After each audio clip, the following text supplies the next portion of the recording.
Ladies and gentlemen, dear colleagues, it's time to start.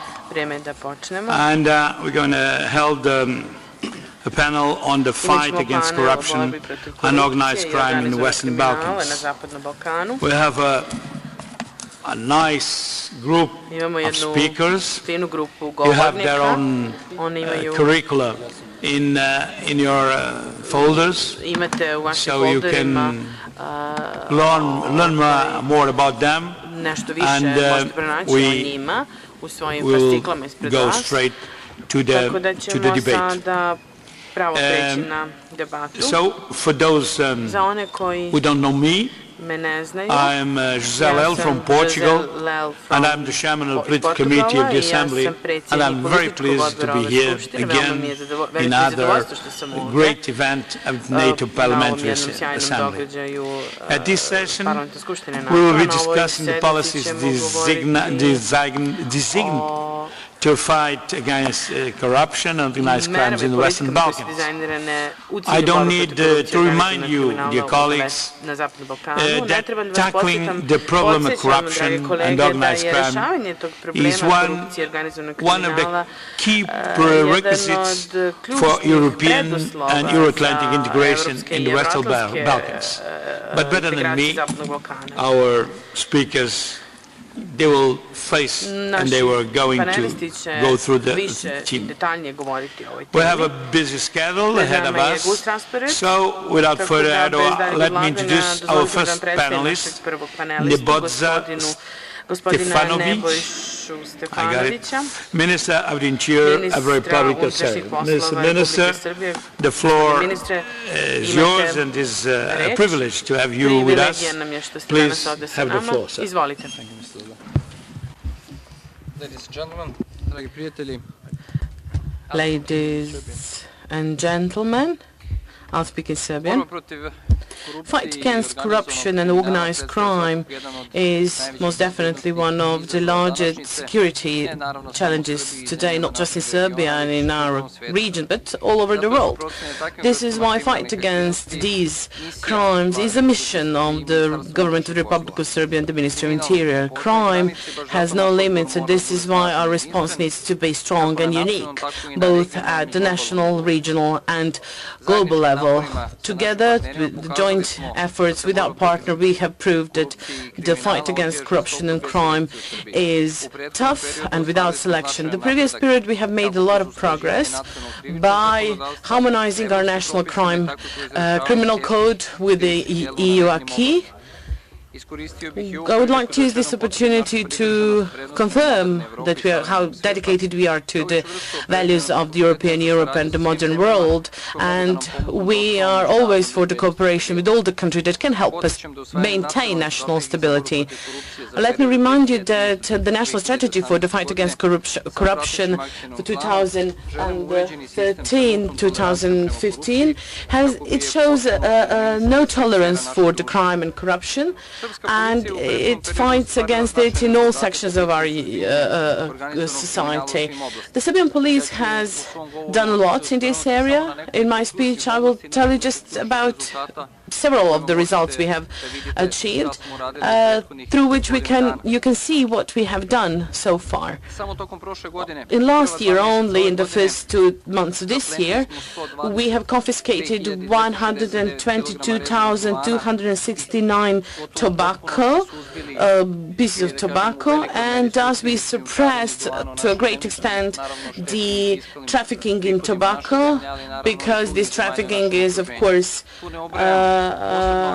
damaging to our budget. And of course we cooperated with the tax authorities and other institutions, and in one of our municipalities we confiscated 1,330 tons of tobacco. It is the largest tobacco confiscation for a very long time, including the former Yugoslavia, the largest in Europe even. We put particular emphasis on suppression of illegal trade in drugs, narcotics, and in the several last months we have confiscated more these narcotics than before. We confiscated almost 100 kilos of heroin, which is 7 times more than in 2013. We confiscated twice much marijuana as compared to the previous period, 2013. Also, we implemented the Operation Mavrovo together with Macedonian police. We arrested 160 people who were trafficking in marijuana. We also were very successful in suppressing trafficking in human persons. In the Operation Oscar, in cooperation with the Hungarian police, we managed to prevent transit of 88 foreigners through our borders, and this action was awarded, he got the first prize on regional level. When it comes to illegal migration, the issues of illegal migration is quite current, and everyone pays a lot of attention to it, particularly in January and February this year.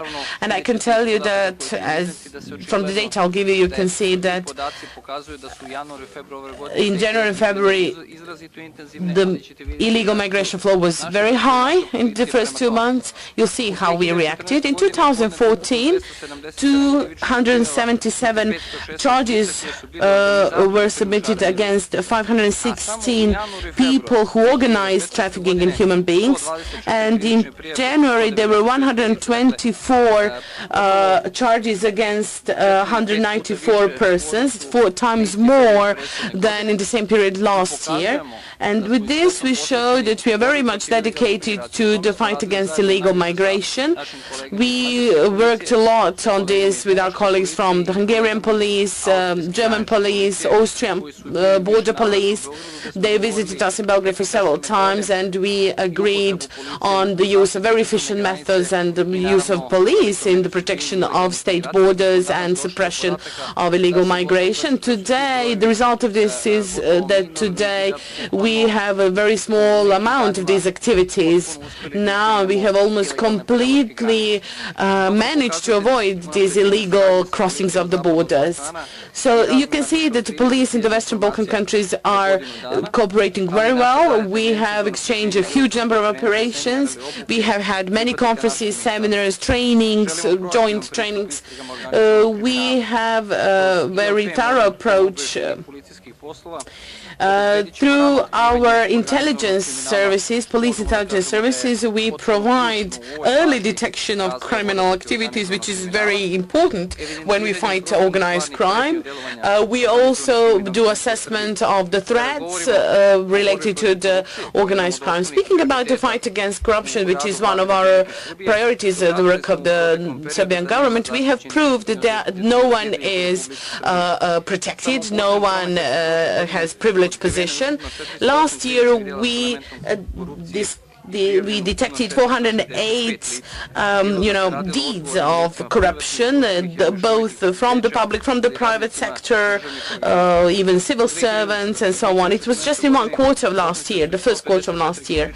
We had 154 criminal charges against the members of the police in 2014. We also arrested Dragoslav Kosmajac, Miroslav Bogicevic, who are CEOs of some very big companies in Serbia, Mr. Perčić, and many others who have really damaged our country for millions.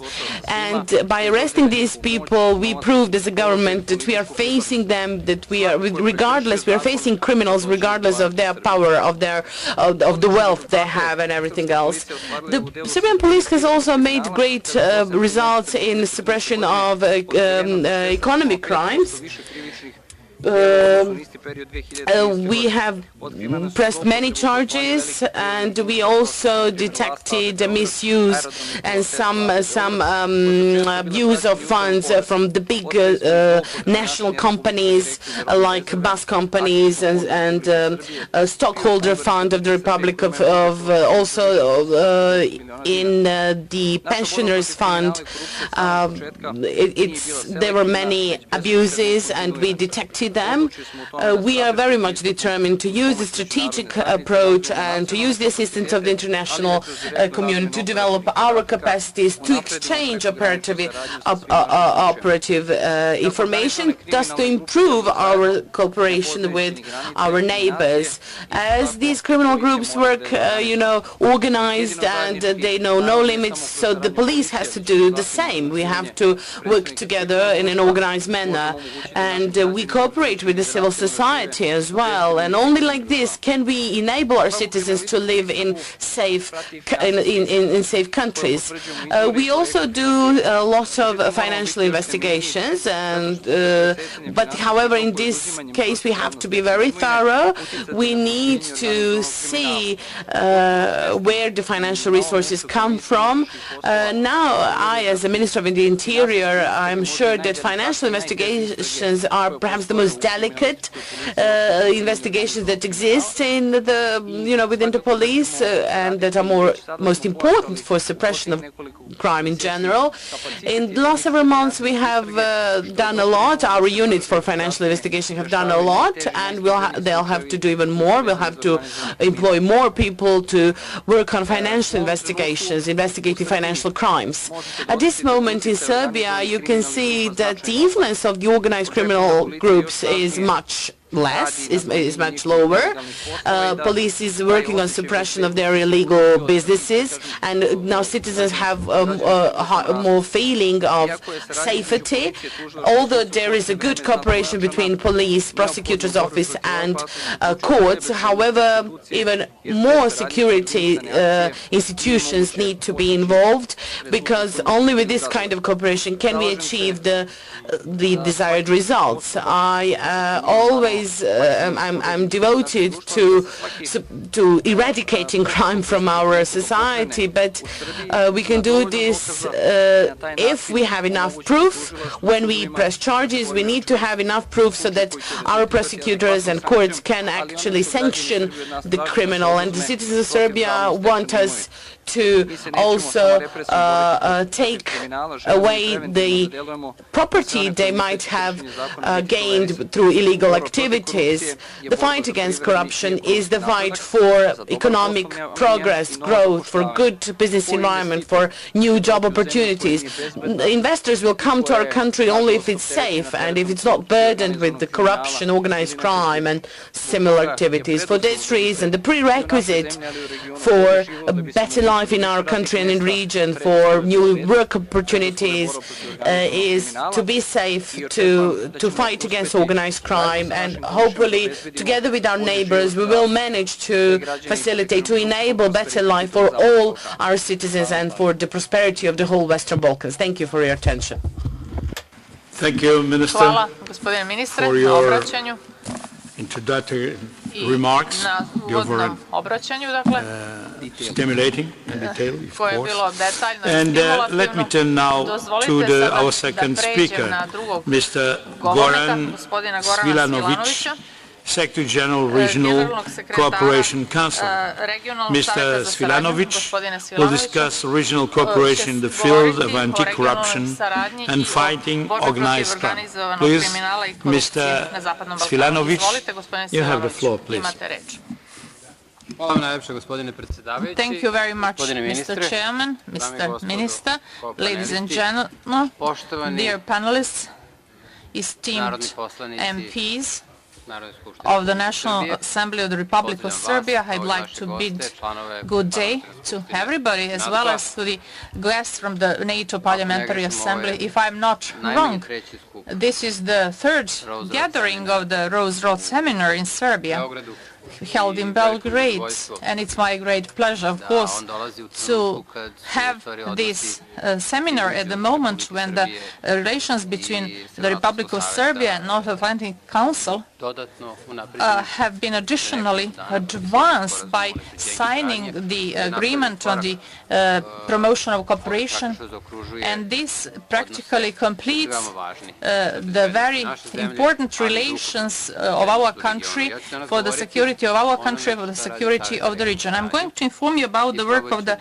Regional Cooperation Council. and try to do the same as my colleague minister, to say something concrete, what was done and what was not done up to now.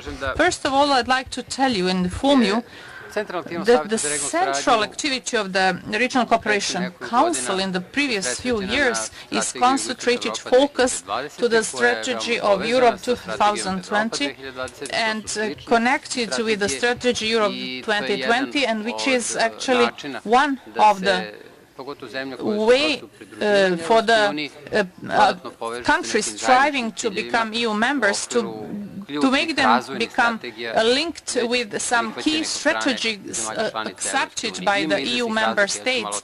There are some differences between these candidate countries, but this is very just simple issue. If we are going to improve regional cooperation by improving national activities, national strivings, this is of key importance for EU integration and NATO integration. The first is the judiciary field that should be improved. We are making efforts to link the strings that have been cut when coordination of fight against corruption and organized crime is concerned. So the national dimensions also have their regional dimensions, and that is interlinked, as Minister has mentioned, that it's well known that criminals do not recognize borders in the same way as the citizens do, and criminals have no problems in order to cross the borders. They find their ways and means. What we concluded is that we need firmer framework for the cooperation at the regional level in order to jointly counter crime and corruption, and what is necessary is to improve, what is beneficial is the common culture, common language, common history. And of course there are some differences, and we are all aware of that. The most efficient way to counter corruption and crime is to do it unanimously. And we must, all the countries, nations should get a link connected with their neighbors in this fight. For that purpose, we made an analysis. This is gap analysis, so-called gap analysis, and it shows something what is missing. First, when we talked about migration, we analyzed migrations and organized crime, and we wanted to find ways in order to improve the situation. In this analysis, we could see there is a big deficiency of the information of what each nation needs, what each state needs. And it's important for the MPs to know that, because they make decisions on cooperation of a country with the neighboring countries. And there is a whole list of the organization who can help in this regard, but many times the activities overlap. And therefore we had a meeting with the donors at the national level, and we have seen that there are agencies who are interested to finance these activities. There are 14 agencies interested in helping. One of the messages that we got from that analysis is that we need assistance and support, and which also includes financial funding in order to improve regional cooperation. And what this analysis has shown is that the cross-border exchange of information is in most cases based upon the request of one country to be provided with certain set of information. but it should not be done actually following the committed crime or committed criminal act. But this analysis has shown that the share of information should be encouraged, and those who implement the laws, that is the Ministry of Interior and Prosecutor's Office, they should be cooperating in a faster mean to exchange information in accelerated way. Because if you have gaps, I mean, if you don't undertake certain activities timely, then you lose on the successful solution later on. There is an coordination unit, international coordination unit, dealing, who is actually the one who should be in charge. It does not have the right to have access to those information in the region, for instance. It is not allowed to get the information about the criminal activities. And it should be, of course, allowed in order to make the ministries of interior more efficient, and sometimes there is also the cessation of communication in some cases, and this unit, actually international unit, is active all the time for 24 hours a day, and sometimes there is no synchronization in the work of the regional organization, and the lack of the exchange of information, which are vital, actually is not performed. So that is, all this is actually a barrier in the faster countering with the chain of organized crime. Of course, there is also a lack of organized and integrated IT system, which would have integral database, and that could be used by the regional countries, and they could be allowed. I mean, it would enable them to exchange this information, I mean IT information concerning the subject issue on the organized crime and corruption. So this should be encouraged. IT development of the databases should be encouraged. There are two documents. One is Police Cooperation Convention, and the other one, the government of Serbia has been recognized for its work in the domain of the fight against corruption and organized crime. So Serbia also has an instrument that is very much beneficial. When there is a seat of the organization of international law enforcement unit, and it has a seat in Bucharest, and our country has some obstacles in cooperation with this organization, and we are doing our best to get it into place as it was the case before. We should find a possibility of cooperation between the police and the prosecutor's office, and improvement of the work and cooperation between the police and customs when the regional countries are concerned. And we are in favor of the direct exchange of information and strengthening of the confidence, mutual confidence. These are the aims of the Regional Cooperation Center. We just foster that direct interaction of the police forces.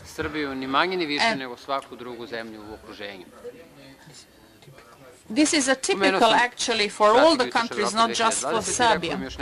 I would also mention something which I consider important. Part of the strategy is titled Management good management, good governance for better development is the name of the strategy. It has three dimensions. One concerns the public services development, and the other one is the improvement or advancement of the judiciary and fighting corruption. When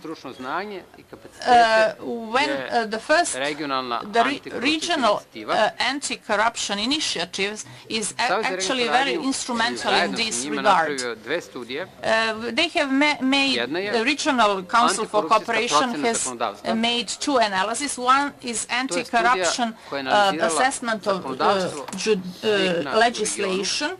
And in this regard, we analyzed the legislation of all the countries in the region, and we wanted to be sure how much it governed anti-corruption activities, and then we wanted to make a risk analysis of corruption, whether it was present in the legislation or not. And of course, we use the classical analysis and the IT analysis, and we introduced even trainings in that regard. This is one of the regional initiatives, and we started on the development of the regional agreement concerning the proceedings and the incomes of all the institutions in the region, so that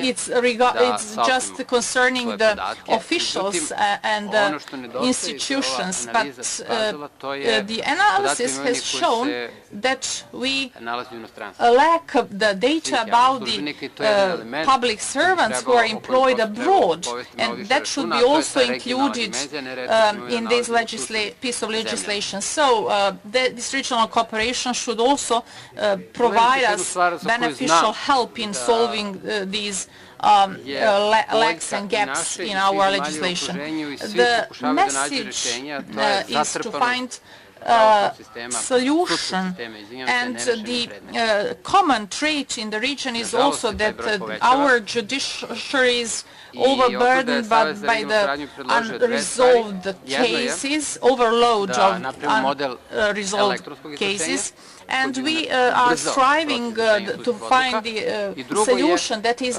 introduction of the e-judiciary and the mediation possibility. Many countries of the region are urging for the para-judiciary sort of finding the way out, because the pace of solving the judiciary, unresolved judiciary proceedings is just our common burden, and whatever we do in the Regional Cooperation Council is focused on actually at the moment on the work of the working group concerning the judiciary in the region. And this working group should help us to establish a regional network of organization which deal with the training, mediation, and the election of judges, because it is one of the among many items which will help us attain a more efficient judiciary. I'd like to mention another two important regional initiatives. One is CIMIT. This is a forum which gathers the leaders of the military intelligence agencies, and the cooperation has started a few years ago, but we are striving to attain a higher level of confidence, because the military intelligence is one of the most sensitive parts of functioning of any state, actually.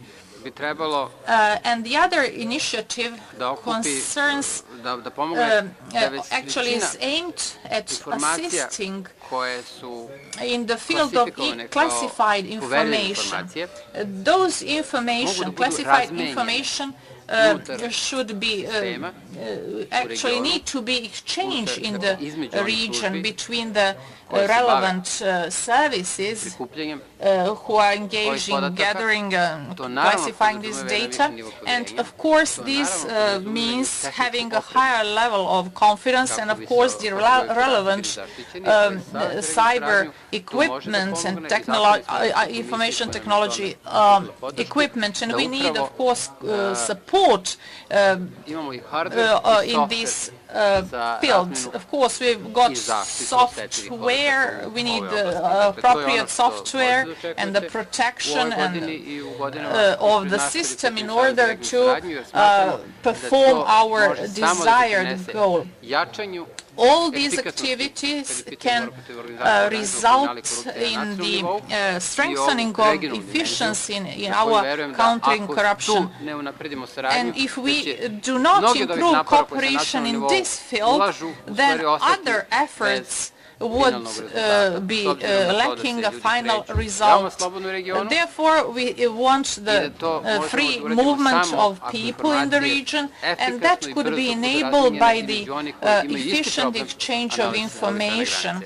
And that could be best done between the neighboring countries. So I would like to express my gratitude for listening to my presentation and invite you to put questions later on if necessary. Thank you. It was a good pleasure to listen your presentation. Thank you, Mr. Vilanovic. Now, colleagues, I would like to invite Sonia Stojanovic-Garzic, Director of Belgrade Center for Security Policy, to present her views on the issues we are discussing today. Madam, we are delighted to have you with us today, and please, you have the floor. Dobar dan svima i meni je zadovoljstvo da se drugi put obratim Rose-Roth seminaru. This is the second time I have the opportunity to address the Rose-Roth seminar, and I am a representative of the civil sector, and I believe that MPs are very important as the voice of the citizens. I'm also very pleased with the fact that half of our parliamentary delegation, the NATO Parliamentary Assembly, are women MPs, which means that our parliament realized how important it is for women to be involved in decision-making on the security issues. Since I'm here on behalf of the civil society organization, it's the Belgrade Center for Security Policy, I will use this opportunity to tell you more about my organization so that you know what kind of questions you can ask me. And then in the second part of my speech, I'll talk more about, I'll give you actually a more critical review of the approach to the fight against corruption, organized crime, above all from the point of view of Serbia. But I believe the lessons we have learned are not relevant just for Serbia, but for the whole region, and also for the EU member states and all the other countries that help this region to fight, to combat organized crime and corruption. Therefore, Belgrade Center for Security Policy is the oldest civil society organization in the region of the Western Balkans dealing with security issues. This year is our 18th birthday. We deal with security issues from the point of view of responsibility, liability. So my presentation, my speech will be focused on how, to what extent should responsibility be increased, levels be increased in the security sector. We act in Serbia, above all, but since 2009 we have been actively involved in joint projects and have very good cooperation with our partner organizations from Tirana, IDM from Sarajevo, Center for Security Studies, then with Zagreb, Center for Peace Studies, Institute for International Relations, with Pristina, also with Montenegro Institute for Alternatives, and other institutions from other countries in the region. So we have had cooperation, we have cooperated on analyzing various issues in the field of security, and we did this before our institutions started to cooperate. We are also members of the OSCE network. It's a think tank or independent research centers network, and we are part of it. Also, we have guests from Ukraine, Armenia, Azerbaijan, Russia, countries from the Western Europe. They are guests in this network. We are also one of the founders of the Belgrade Security Forum, where we want to put the Western Balkan issues into the global context. After this introduction, and since you know now where I come from, more about my background, allow me to tell you more about key gaps. I will use the same terminology as my previous speaker. Key gaps in the approach to the fight against organized crime and corruption. My main conclusion is that both the European Union and most of the governments in the region, when they fight corruption and organized crime, they put priorities to the repressive measures, to building up operational capacities of the law enforcement forces, customs authorities, directorates for the fight against money laundering, and those who fight organized crime and corruption. There's been a huge progress made. Minister Stefanovic has told you about some of the results made by our ministry, but the point that I'd like to emphasize is that this kind of approach will not give sustainable results if it is not adequately, let's say, if some preventive activities, preventive measures are not added to it, it won't have effective results. Also, some other institutions that do not have repressive role in the fight against corruption and organized crime should also be included. The second piece of the puzzle that is missing is we need more networking in the fight against organized crimes with the institutions for the fight against corruption. So institutions that fight organized crime and those that fight corruption need to work more together. Those institutions that are the institutions that fight both crime and organized crime and corruption have made a lot of results, and you could hear from the minister that we have introduced a national intelligence system. It's a system that will enable not only to act ad hoc in some concrete cases, but also to compare data from various sources and to do strategic analysis of the trends and thus act preventively. Second piece of the puzzle, second element that was emphasized by the Minister Stefanovic that should be developed is the financial investigations and confiscation of the illegally gained property. And Mr. Stefanovic mentioned, but not sufficiently, the regional cooperation in the region. Cooperation among the police of the countries in the region is at a very high level, but it's not equally developed in all parts of this region. So what I call the so-called black hole or the huge gap in the Western Balkans is cooperation between Belgrade, Pristina, Belgrade, Tirana.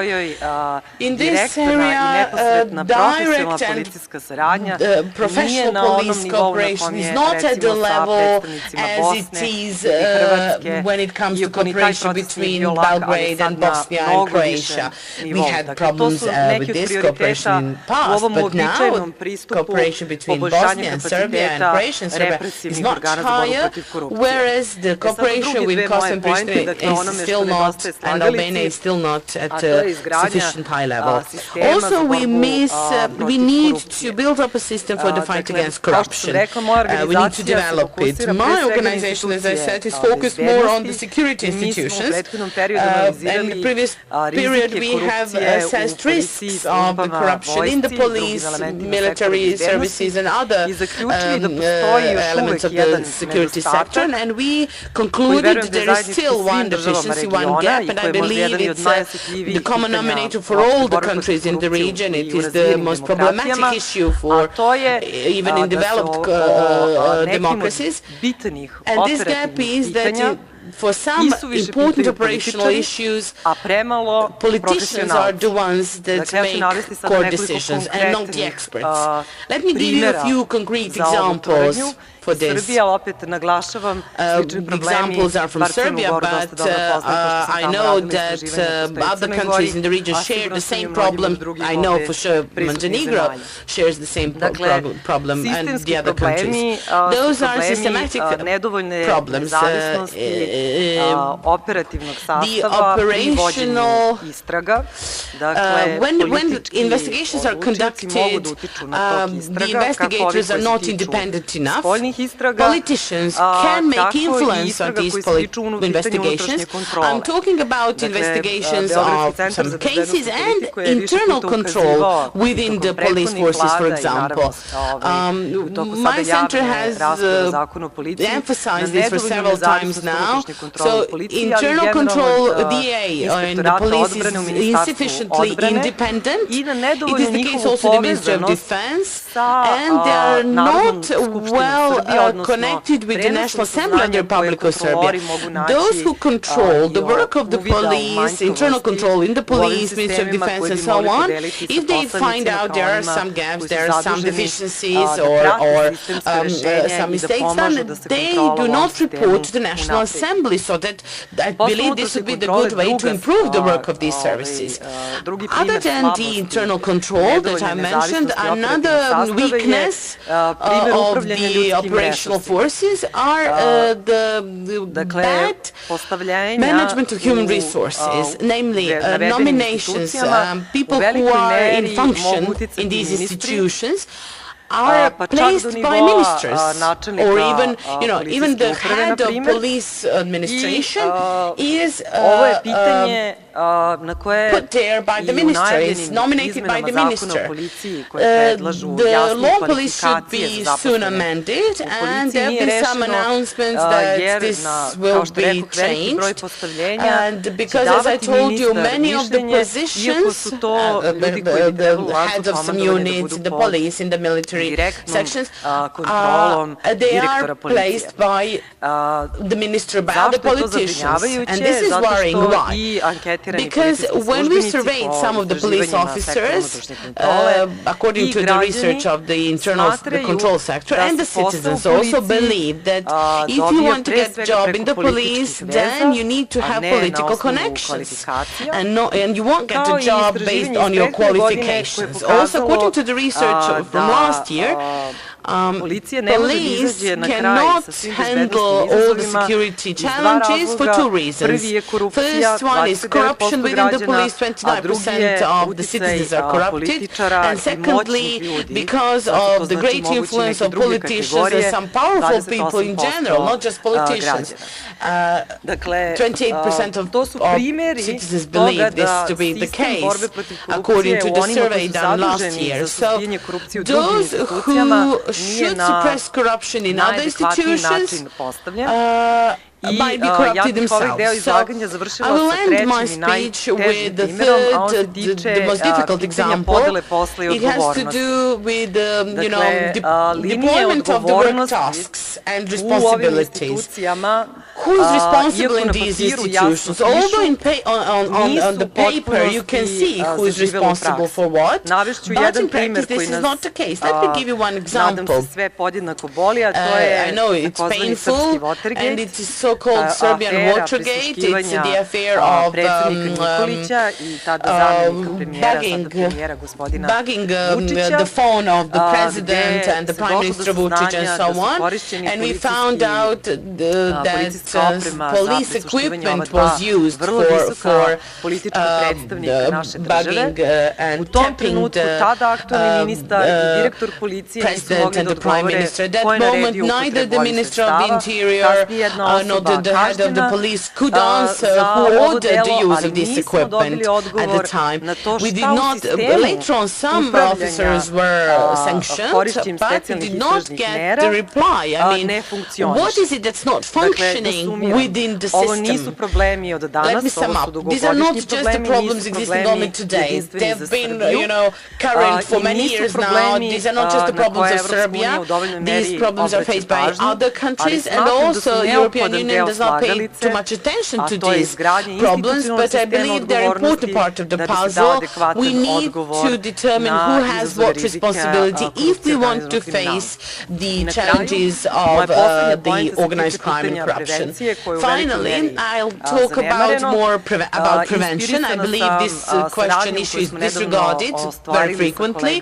We've had a great cooperation with our colleagues from Italy, and we found out that until the civil society was involved in the fight against the crime, only then did the confidence in the institution raise,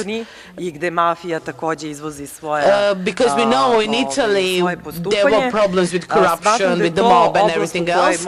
We believe that we can, as civil society, contribute to solving many of the issues.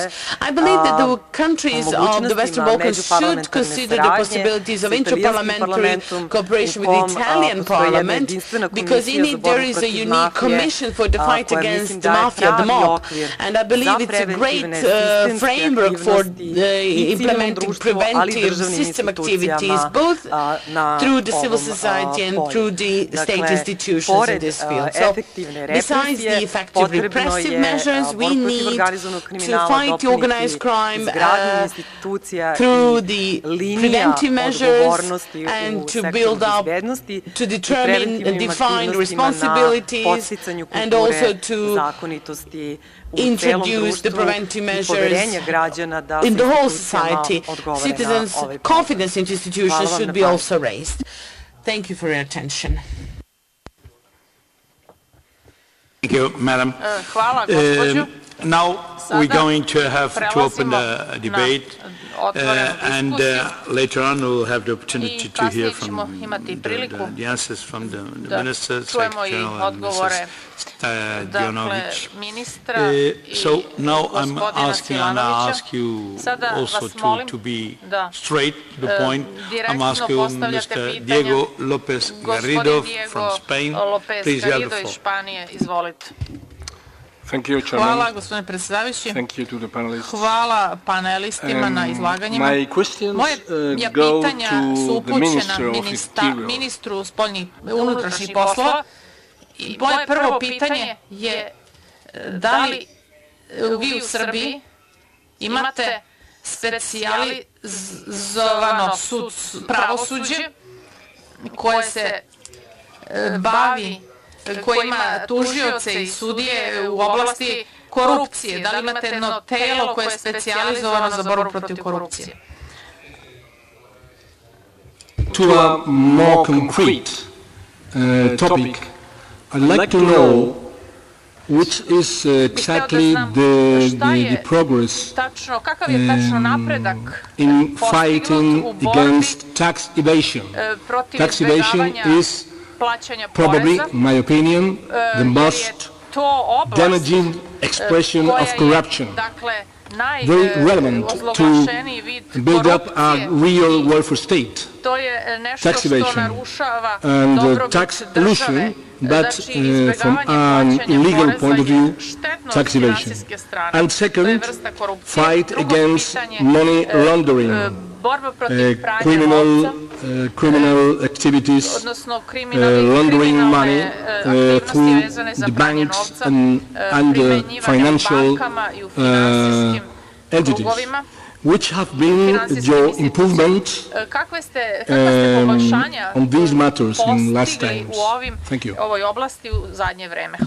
If you allowed us, we could make rounds of three, and it's more comfortable because there will be other questions for other speakers. So I'm going to ask Signore Domenico Cilipoti from Italy. Postavi pitanje iz Italije, gospodin.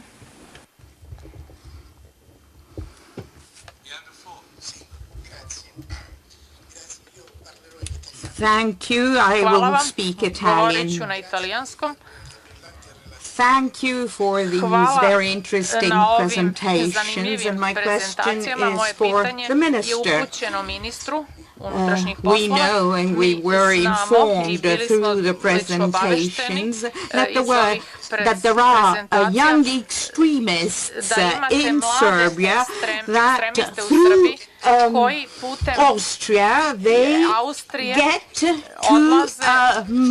jihadi fighters, and we would like to know how many of them end up among jihadists and what religion are they. And I would like to know what are the measures that have been undertaken to fight this phenomenon. Thank you. Grazie tanto, signore Cilipoti. Now, Mrs. Dubrovka Filipovski. Chairman of the Committee in charge of this Assembly. My pleasure. Takođe poslanik ove skupštine. Gospođo Stojanović-Gašić, motivisali ste me da Gajić u ovom uvodu kažem da je parlament Srbije od 2012. do danas izbalansirao učešće narodnih poslanica u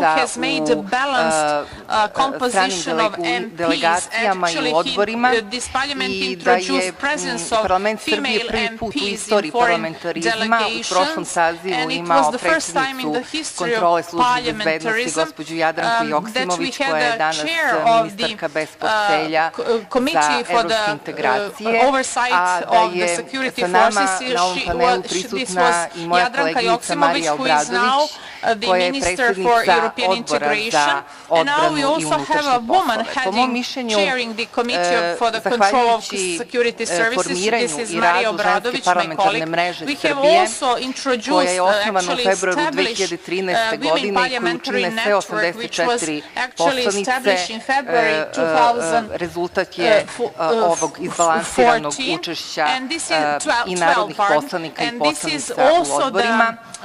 Rad Ženske parlamentarne mreže kao neformalnog tela je u prošlom sazivu izuzetno snažno podržao ministar Stefanović, koji je tada bio predsjednik Narodne skupštine Republike Srbije, i ja se i ovom prilikom na tome zahvaljujem.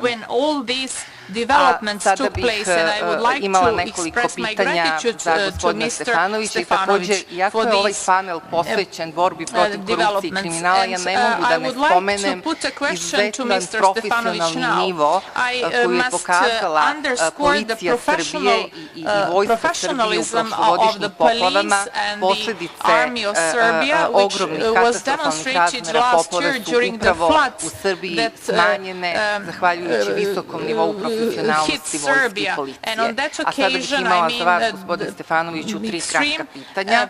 S obzirom da je jedan od spoljnopolitičkih prioriteta Srbije regionalna saradnja u oblasti policije, vi ste u svom izlaganju rekli rezultate koje imaju regionalne policije.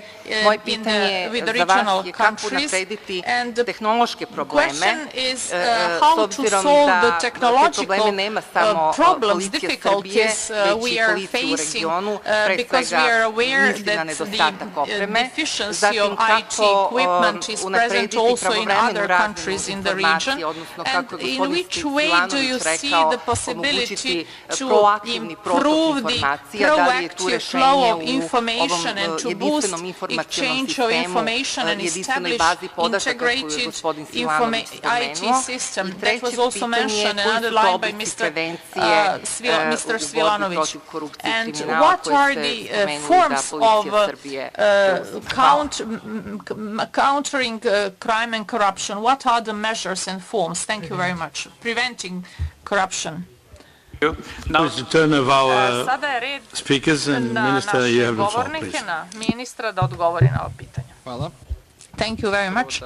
First of all, I would like to give an answer to my colleague from Spain.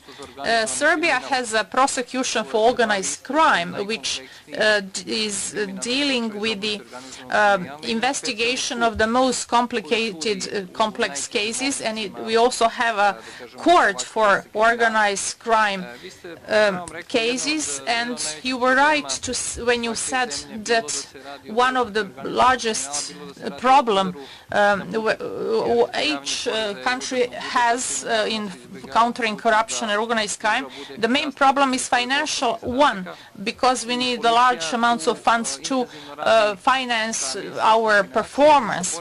And we also cooperate with the tax department authorities, and Ministry of Finances is the one which can detect that somebody is evading paying tax, either by information we can get from the customs or our police department in charge of that. And we, of course, have developed mechanisms to counter this problem.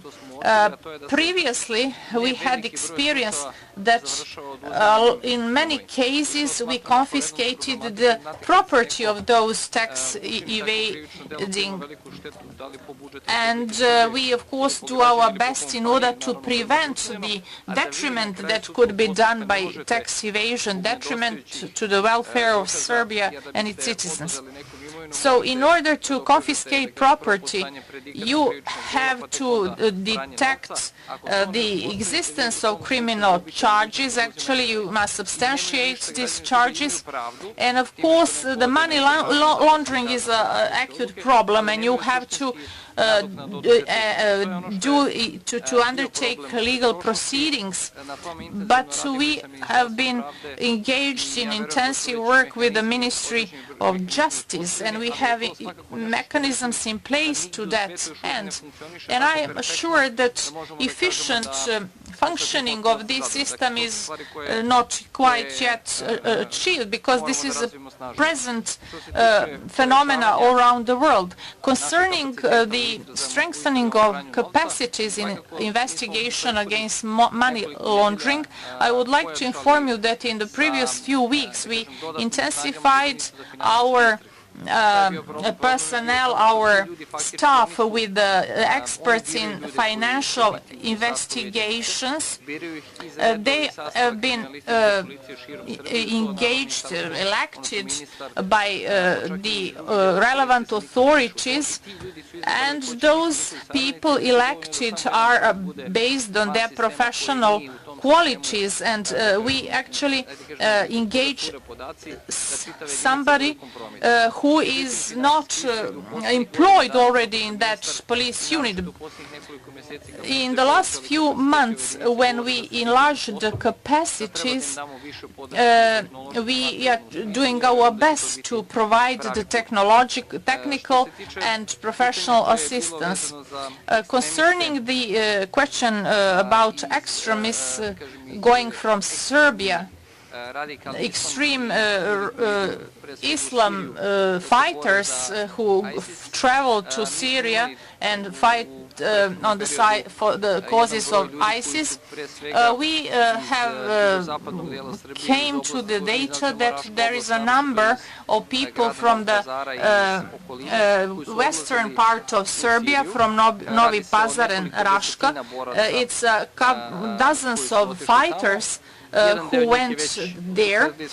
Part of them have already lost their lives, and part of them has returned to the country.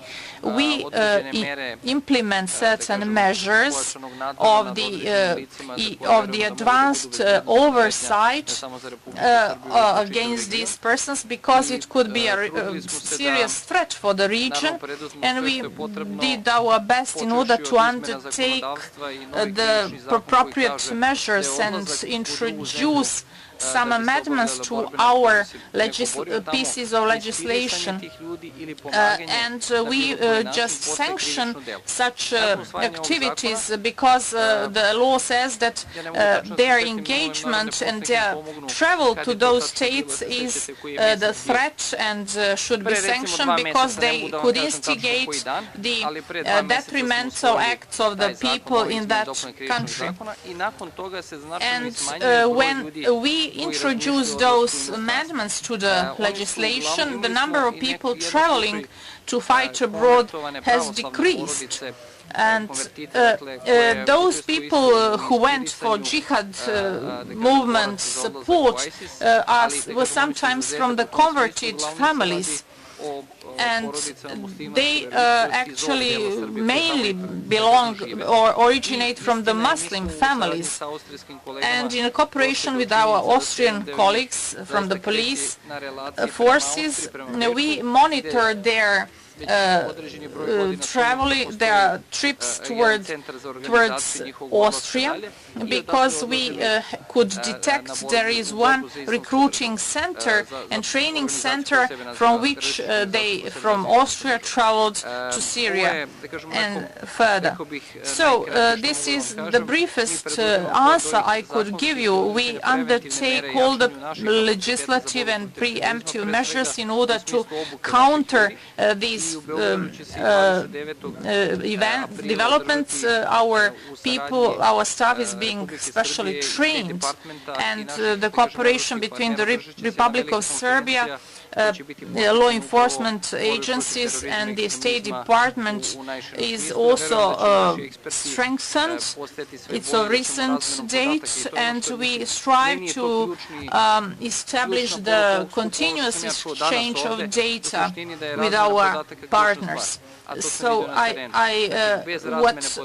that you mentioned here, the exchange of data is of key importance. I witnessed that in the field, and this is really the greatest potential threat, the lack of the information, timely information. So we cooperate with Interpol, and we are doing our best to provide the necessary data and, of course, to fight extremism. Concerning the question of my colleague Ms. Dubravka Filipovski, I would like to thank you concerning the praises of the performance of the police forces and army, military in the floods. There is a frequent case of the engagement of police forces and the military forces in emergency situations, and in all the times of necessity when fighting crime is required. The IT crime was actually present also, but we had many problems with migrations, and Serbia has not sufficient number of the educated staff who would be sufficiently and effectively included in border control. Therefore, we asked Austrian and German police for assistance, and they provided us with the adequate technological devices, cameras, which could cover the necessary perimeter, and we actually have solved that problem. So today we do not need a big number of police patrols included in overseeing the borders, and we are trying to do our best to undertake preemptive measures. And to be honest, we cannot do our best if we have these draconic financial measures. The sufficient financial means are needed in order to have efficient police forces. So this is another challenge besides all others that I mentioned, and we should do our best in order to meet the conditions that are needed for the Republic of Serbia to be successful in meeting the requirements from the negotiating chapter 3 and 24. And I have to say that the police and the prosecutor's offices are closely cooperating. I can't say this has always been the case, but I know now what the police directorate is doing is that they have an excellent cooperation with the state public prosecutor's office, particularly when there are some sensitive cases, some sensitive investigations, when there are some decisions to be made about what resources should be invested in something. Also, when it comes to the contact points, we cooperate with different police forces, for example, Croatian police, Hungarian police, and so on. We always have contact points at borders. We have one contact point with the Macedonian police and so on. And through these contact points, we can exchange information much faster. Let me just tell you another thing. I'd like to react and respond to one thing what Mr. Stojanovic has said. It has to do with the police directorate. Our law envisages, and the new also draft law on police envisages that if you want to nominate someone to be in the position in the police, in the function, then the minister has to approve it. So the director of the police proposes a candidate that will be in the, for example, head of some unit, and the minister has to give approval for this. However, this is just a formality. There was, this is again, we have to have in mind that it is on the proposal of the head of the police. So usually they choose the candidates that are experts. For example, we had some examples in Serbian police. Our current director of the police, Veljovic, Mr. Veljovic, give proposal for the heads of units, heads of some departments, and so on. Even when I choose my advisors, I choose the experts, people who used to work for the police. Right now, the political influence on the police is only in the sector of the control of their work. However, I believe there is a good cooperation between the police and the Ministry of the Interior, and this can only improve their work. What we are doing now, I believe, is to be very good, because you can see this through the results we are making. Only this way can we see that our cooperation is good. We make good results, and this is the proof that political influence is not that large. I'm a minister who even accepts, amendments given by the police, by the opposition party. Sorry, I used to be the Speaker of the Parliament, and I know what it's like to cooperate, to listen to the opposition. We also cooperate with the civil society to a great extent. Anyway, thank you. Thank you, Mr. Minister. Now, regarding the constraints of time, we're going to close the list. And now I'm going to ask the floor of Mr. Svilanovic, and after that, Mrs. Stojanovic-Gašić. Thank you very much, Chairperson. I go back to the issue that Mr. Filipovski mentioned, and it is the single database, unique database. I mentioned two forms in my speech. One is CINIC.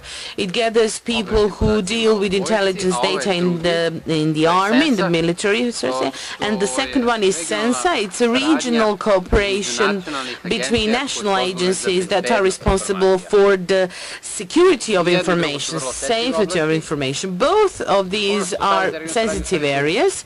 What our Regional Cooperation Council is doing is the following. First of all, we are trying to achieve higher quality when it comes to the exchange of sensitive information. Those countries who are ready to, exchange information with their neighbors, to share information with their neighbors, because they feel it is important for both their security and security of the others, The second aim we are trying to achieve is to improve gradually trust in these institutions, in each other. When these, services like Interpol, Europol, and so on, and security services, when they have more trust in each other, then they can share more information. We want to increase trust in their among themselves because they are responsible for what's going on around them. Serbia is the largest country in the region. If it is secure, if it is safe, then other countries in the region are also safe. Having in mind the fact that some of our neighbors are already members of the NATO, some of them are not, might never be a NATO member state. This is only one of the ways to establish such a level of cooperation that will enable to exchange all the information that are necessary and to trust each other. This will enable it. Hvala vam. Sada, gospođa Stjanović. 2 puta sam danas dobila prezime ministra Gašića, ministra odbrane, još se nisam preudala. Bliže mi je policija srcu nego odbrana, mada cenim oba sistema. Kratko, smatram i dalje da postoji veliki prostor za veće aktivnosti na prevenciji borbe and increase activities in the prevention of fight against corruption and organized crime. And the context, I don't think that the concept of the police, that the police is actually is implementing to the highest possible extent these preventive measures. When it comes to the building up of institutions and removing the risk of corruption, the deficiency that I pointed out in my speech have to do with the risks that the institutions are facing, regardless of whether it is Minister Stefanovic who will give approval for nominations or whatever. So it is our goal to remove this kind of risk, regardless of who the minister is. We want systematic change. We want to know who has what responsibility. We want politicians to have political responsibility and the expert professionals who should have their own professional responsibilities for their professional acts. That's all what I was trying to say. And the final round of questions, I'm going to ask Mr. Kalyan Nahapetyan from Armenia. Thank you, Mr. Chairman. Thank you, all of speakers, for detailed information. My questions go to Minister of Interior, Mr. Stefanovic. And the first question is about efficiency of legal framework in Serbia. Are there any need to improve, particularly criminal code of your country, or no? Did you have any separate law on prevention of corruption? The next question is about political willingness and readiness in fighting against organized crime and corruption. And the last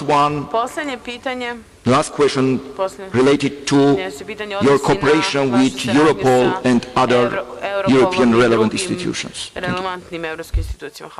Mr. Nahapetyan. And now, Monsieur Fernand Cartoiser from Luxembourg. Merci beaucoup, Monsieur le Président. Thank you very much, Mr. Chairman. My question is also for the Minister of the Interior.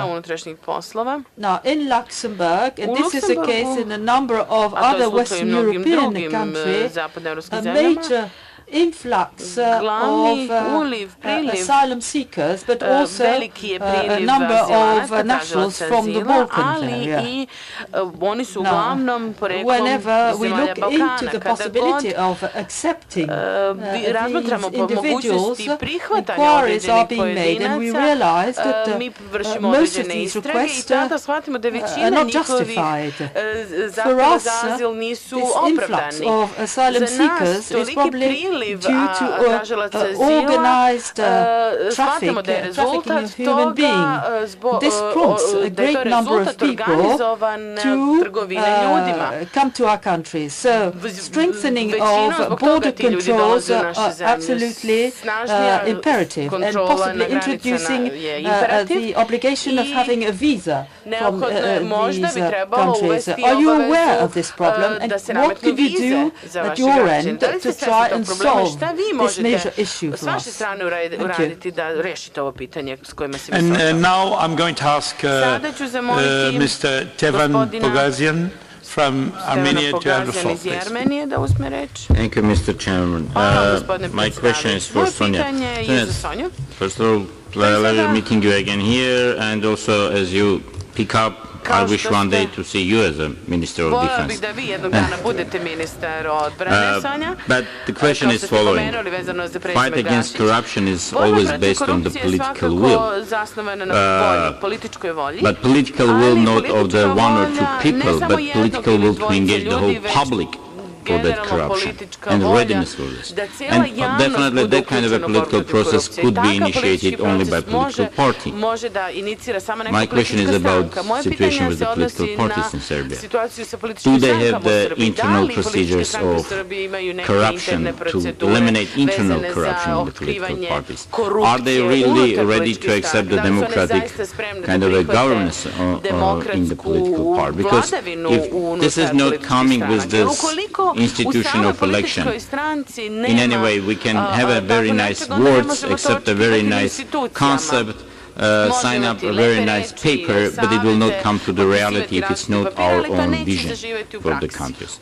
And in that regard, if you can kind of make your assessment, is there any influence of oligarchs on the political party lists or on the bureaucratic machines that is engaging there, and what kind of suggestions you can come up bringing the parliamentary oversight over political party internal situation related to corruption? Thank you, Mr. Pohoradzian. And now our speaker is going to answer to the questions addressed to each one. So I'm starting for the Minister Stefanovic. Please, Minister, you have the floor.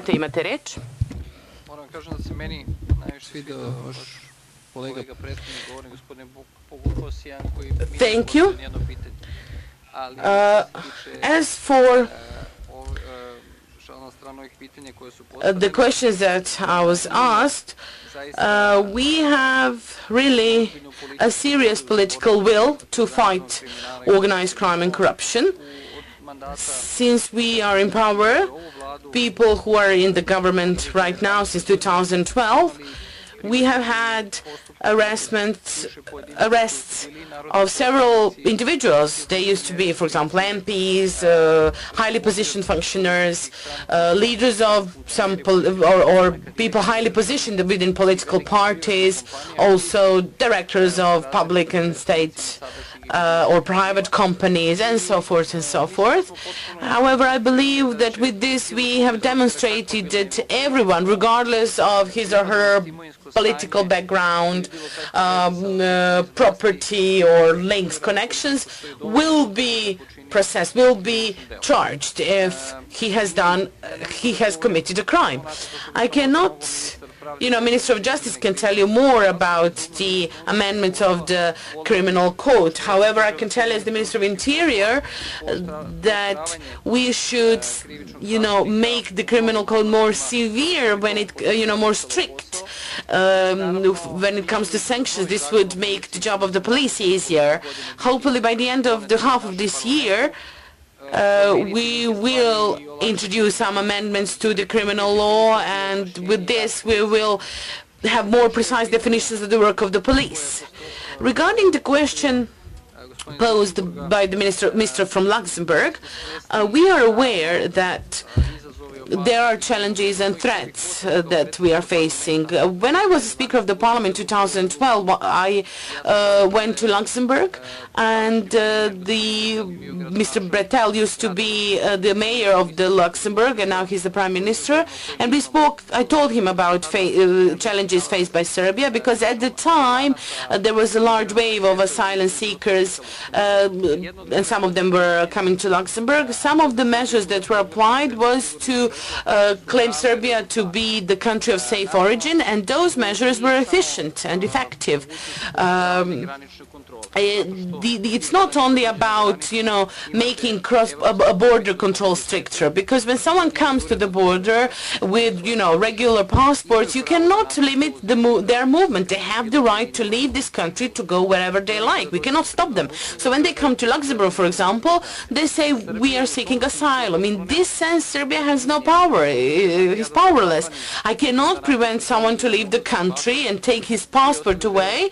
Everyone from the European Union would say, you are violating the freedom of movement. We cannot prevent them to go to the Western European country because they are seeking asylum for economic reasons. They are not, threatened in Serbia because, in political other aspects. They're just seeking asylum for economic reasons.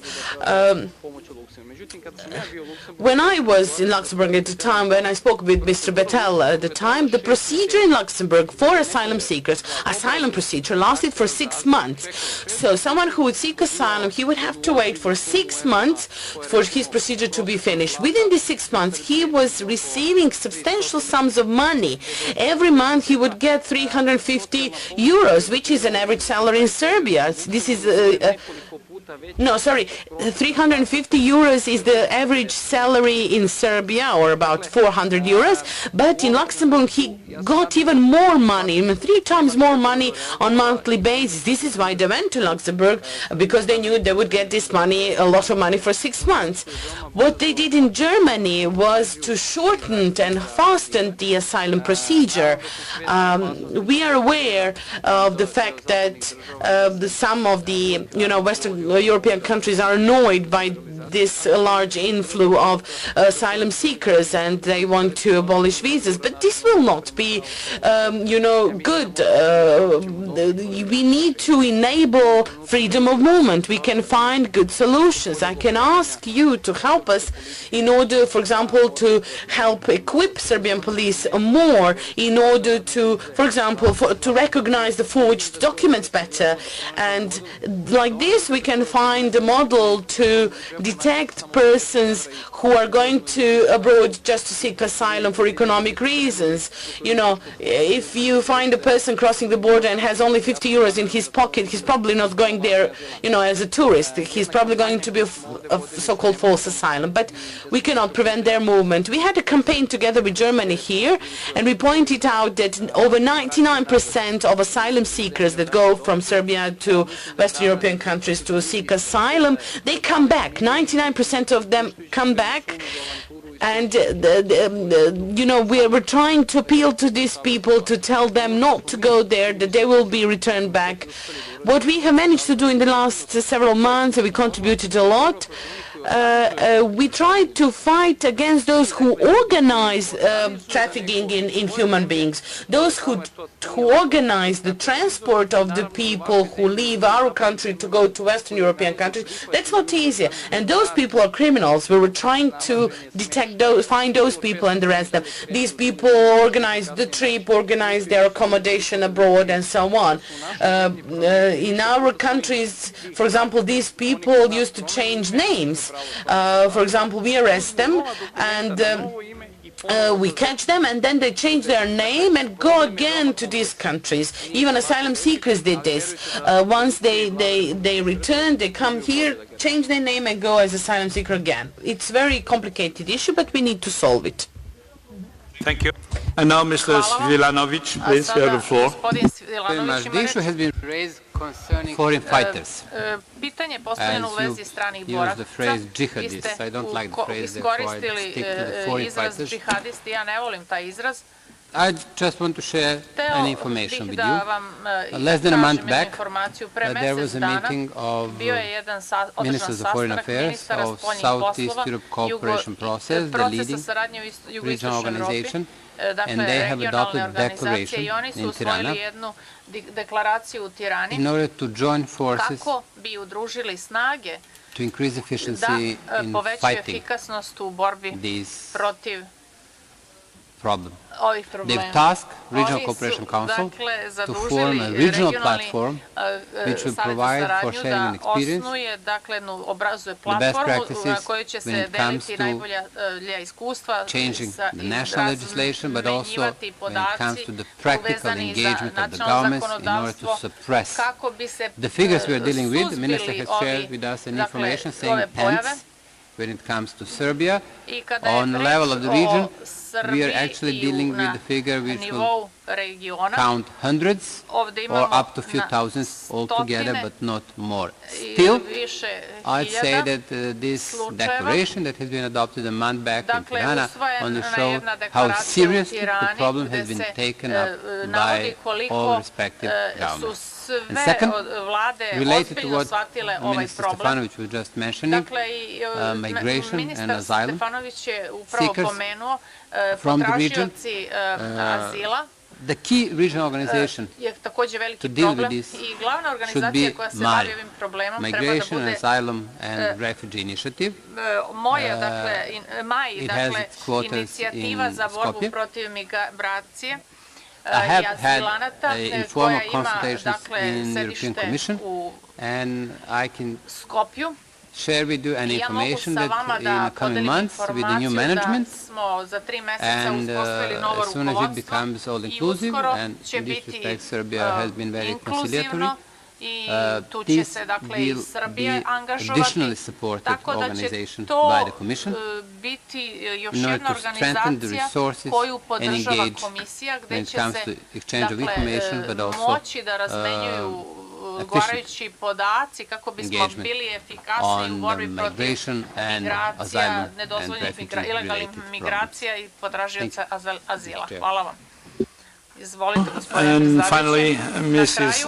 Stojanović-Gašić. Don't worry. Thank you, Mr. Pogosyan, for the question. I think the question is key, again, not just for Serbia, but for all of the countries. And this is how effective is the prevention of corruption in political parties as a precondition for fighting corruption elsewhere. Serbia still does not have effective institutional mechanisms for this question, and this was noticed also in the European Commission's screening report, which concluded that the law on financing of political parties is not good enough, especially when it comes to limits on ceiling of financing, that the application or implementation of the registry of property is not good enough, and it should be followed up with more resources to both the Agency for Anti-Corruption and the other financial investigative authorities. And the third and most difficult to implement is, of course, the issue of conflict of interest. And I'll give just one example from my field.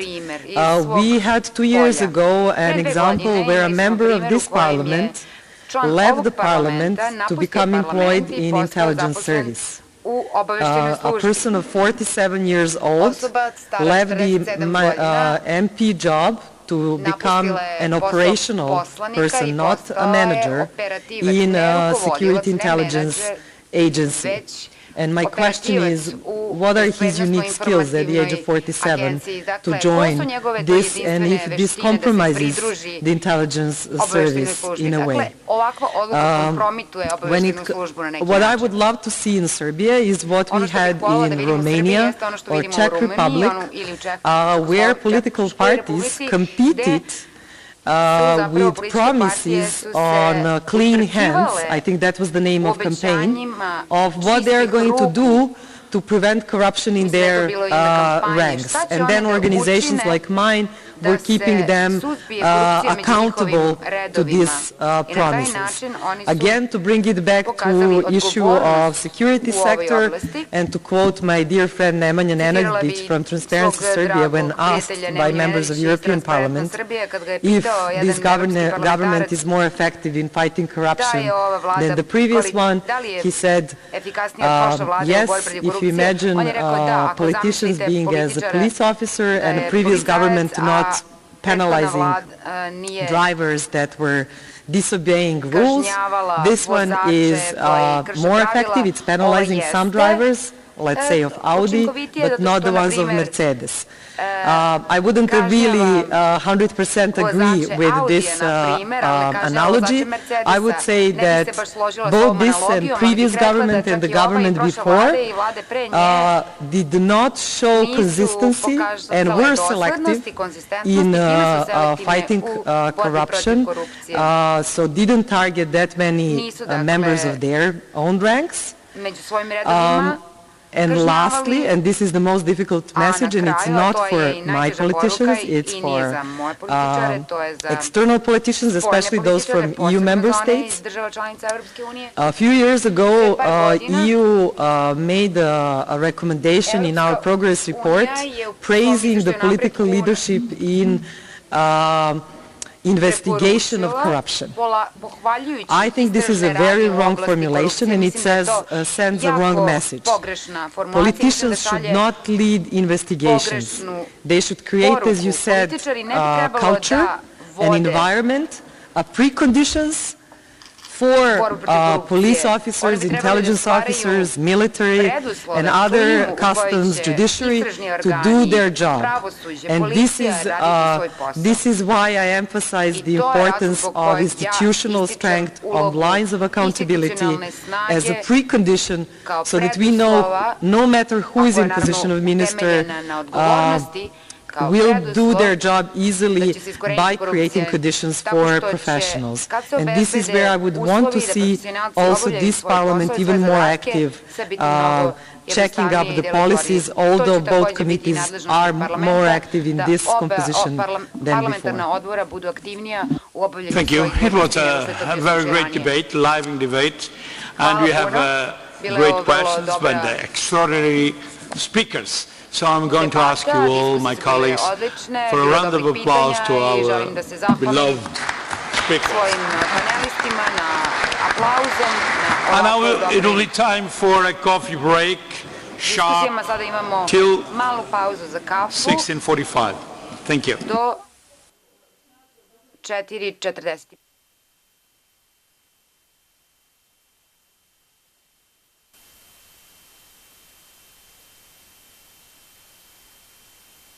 Could we, those of us who are remaining, could we take our seats, please?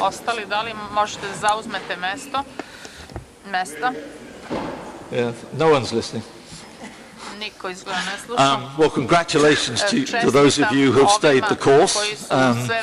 My name is Simon Lunn. I'm a senior fellow with the Center for the Democratic Control of Armed Forces, which is based in Geneva. I happily am based in Brussels.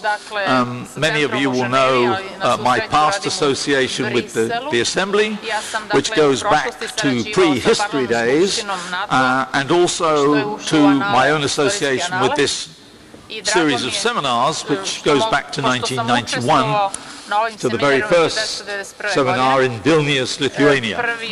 I'm very pleased to see, I've been here obviously as most of you for the 2 days, and I must say I'm very pleased to see that these sorts of seminars are carrying on to fulfill the goals that we set very early when we created this series in the 1990s, of encouraging parliamentary diplomacy and allowing members of parliament to meet together and exchange, have the sorts of exchanges we've listened to during the last 2 days.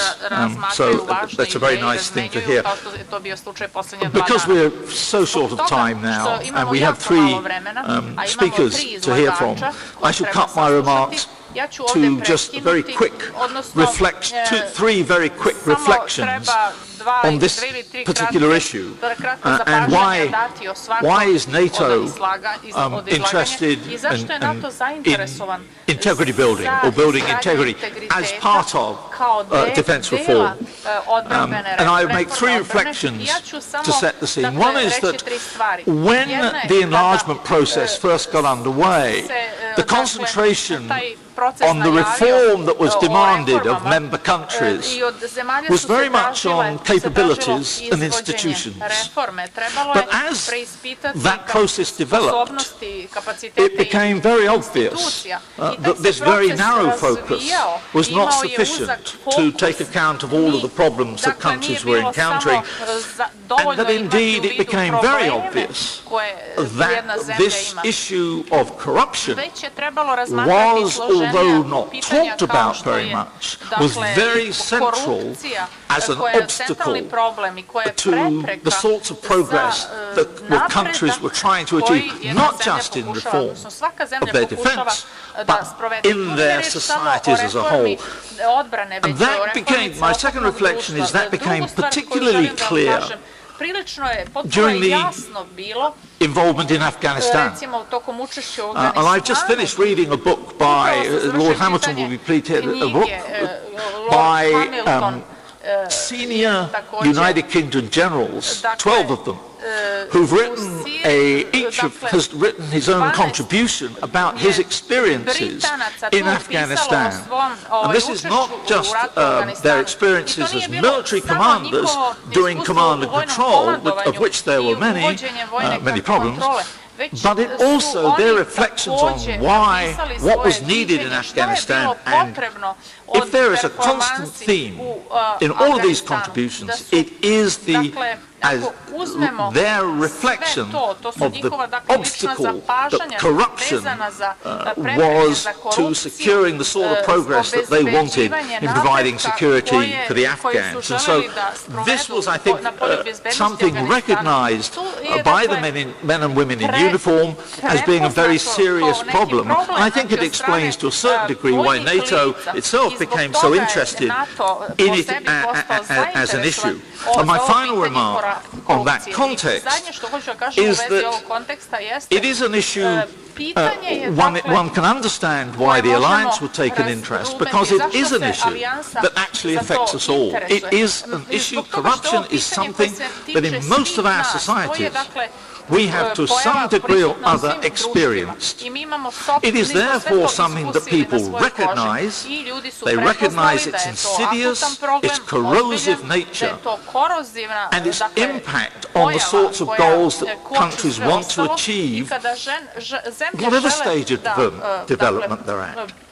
And because it's an impulse that a phenomenon that we all recognize, it is something we can share experiences about. And I think that again is part of the approach that Alberto, certainly I won't speak for him, but he will, I'm sure, cover, which is, the initiative is called Building Integrity, and it's called that for a reason, because it is, in fact, to encourage countries to share their experiences, and above all else, to call attention, to create awareness of corruption as a problem. With that, I will now turn to Alberto, and we will then have Toda, which I will introduce, and then the General. Alberto. Thank you, Simon, and let me start by thanking the NATO Parliamentary Assembly and the National Assembly of the Republic of Serbia for inviting me to today's meeting. Let me begin by stating the obvious. Since we are in front of a number of parliamentarians, the parliaments, as you know very well, play a central role in overseeing the activities of the executive, in particular defense ministries as well as the military. Parliamentary committees play an especially important role in scrutinizing budget, procurement and personnel decisions, in the defense and security sector. And Parliament can make the difference when it comes to promoting defense management reform in both allied and partner countries. Over the years, NATO has acquired considerable experience in helping nations to reform institutions and build capacities in the defense and security sector, and to a certain extent Simon Lunn hinted to that at the very beginning of his introductory remarks. And as part of this, of NATO's commitment to defense reform and defense institution building, the alliance launched 3 years ago, 6 years ago, in fact, actually a bit more, 8 years ago, the so-called NATO Building Integrity Program, which again Simon referred to earlier on. And I'll speak about that in a minute. But before doing that, let me go back to the panel we had, very interesting panel we had earlier on. A panel which focused on, inter alia, the fight against corruption in the Western Balkans. When in fact corruption affects all countries, in the Western Balkans and elsewhere. And there is definitely no border to corruption. By de facto undermining people's confidence in one country's institution, corruption undermines that country's stability. And that can lead to even wider instability, whether domestically, regionally, or even internationally, and therefore to conflict. Corruption affects everybody, civil society, government representatives, and all sectors of society. This morning there was an interesting discussion about energy and how corruption affects energy as well. The defense and security sector is certainly not spared. Actually, I would argue that to the contrary, this is the sector which benefits from a widespread culture of secrecy and impunity. This culture prevents sometimes individuals working in the sector from rigorous scrutiny and investigation, which could potentially lead to prosecution and even detention. But because I'm representing NATO, let me say a few words about what I will call the most important aspects of NATO work, that is the operational experience, if you wish. And Simon again referred to that when speaking about Afghanistan. Our own experience, our own operational experience, confirms that in addition to governments, civil society, and so on and so forth, corruption has a direct impact on security and, most importantly, as far as NATO is concerned, on the ability of military commanders to achieve their objectives. Simon used the example of Afghanistan. I'll do the same thing. Lessons learned from Afghanistan indicates that corruption can perpetuate conflict by fostering an atmosphere of impunity, fueling insurgencies, leading to donors' fatigue. It is certainly the case right now with Afghanistan, and finally undermining the mission's operational effectiveness. In other words, to put it simply, corruption costs money and it can cost lives. So it's not just a matter of wasting money. It's actually sometimes, especially for commanders in the field, it's also a question of losing, wasting lives, soldiers' life in particular. And this is the reason why, for instance, in the context of NATO, embedding integrity building, or building integrity if you wish, in military exercises from planning to actual conduct has become essential. Military commanders are now taking building integrity very seriously, teaching their people, their commanders in the field, how to deal with this scourge. Now, to fight corruption, a comprehensive and multidimensional approach at all levels is necessary. Prosecution, of course, detention, but also prevention. And this, earlier on, the director of the Belgrade Center for Security Policy, Dr. Stojanovic Gajic, did make a very good point, in my view, when she stated that when dealing with corruption, governments tend to focus too much on repression and too little on prevention. Prevention and raising awareness about the risk of corruption in the defense and security sector is the core of NATO's Building Integrity Program. As I said, this is a program which was launched back in 2007, and while there are a number of initiatives promoting good governance in other sectors, NATO's long experience and recognized expertise in the defense and security sector is probably unique and can add value. The overall aim of the program is to develop capacity of civilian and military alike personnel, that is, in the defense and security sector, in promoting good governance in any country's given country's defense and security sector. In practical terms, what does that mean? But basically, NATO Building Integrity is about learning how to identify and reduce the risk of corruption, integrate corruption-reducing strategies to management and procurement, embed and strengthen in transparency, accountability and integrity in national defense establishments, including in the context of missions and operations. I underlined the word learning, and in fact, NATO building integrity is about learning. In other words, NATO BI is about education and training. It is not about prosecution, it is not about detention. This is the responsibility of each country based on national legislation and existing procedures. Building integrity for NATO means prevention, primarily prevention and raising awareness about the risks of corruption in the defense and security sector. The program is open to all, allies and partners. In other words, we're not trying to teach partners what to do, we're trying to implement it ourselves, and I think that's important. Participation is always on a voluntary basis, and all nations have access to building integrity tools, subject matter experts, and training and education activities, all the same. The concept is relatively simple. We start by assessing the current situation in any given country, whether ally or partner. We try to identify gaps, and then we try and help the nations concerned build capacity through good practice. We call this self-assessment and peer review process. We also start from the position that we can all learn from each other, and the experience of other countries, international organizations, civil society, and even the private sector all contribute to developing more effective defense and security institutions. That's at least our belief. Also, building integrity is demand-driven. In other words, the activities and expert teams that are composed as required to meet the needs of each individual nation. In other words, there is no such thing as one-size-fits-all as far as NATO's building integrity is concerned. This tailored approach applies particularly to NATO's partners in the Western Balkans. Serbia, Montenegro, and Bosnia-Herzegovina, just to mention a few, have completed the NATO building integrity self-assessment and peer review process. Civilian and military personnel from these countries have participated and continue to participate, I should say, in various NATO BI education and training activities. In the case of Serbia, earlier on, Minister Stefanovic elaborated extensively on the measures taken by Serbia to tackle corruption, and I'm sure General Joksimovic will probably tell us more a bit later.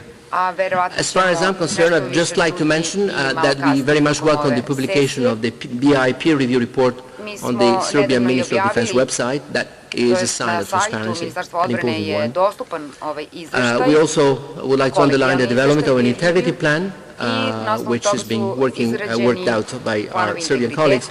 And finally, the fact that Serbian colleagues are participating on a regular basis in NATO's building integrity activities.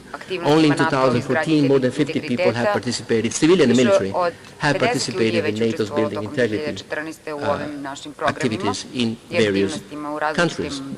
But I'd also like to mention a publication from the Belgrade Center for Security Policy on integrity assessment in the security sector in Serbia, which was published last September. The publication is quite interesting because it addresses the issues of integrity in the three most significant actors dealing with security in this country: Ministry of Defense, and the Serbian Armed Forces, Ministry of Interior and the Police, and the Security Information Agency.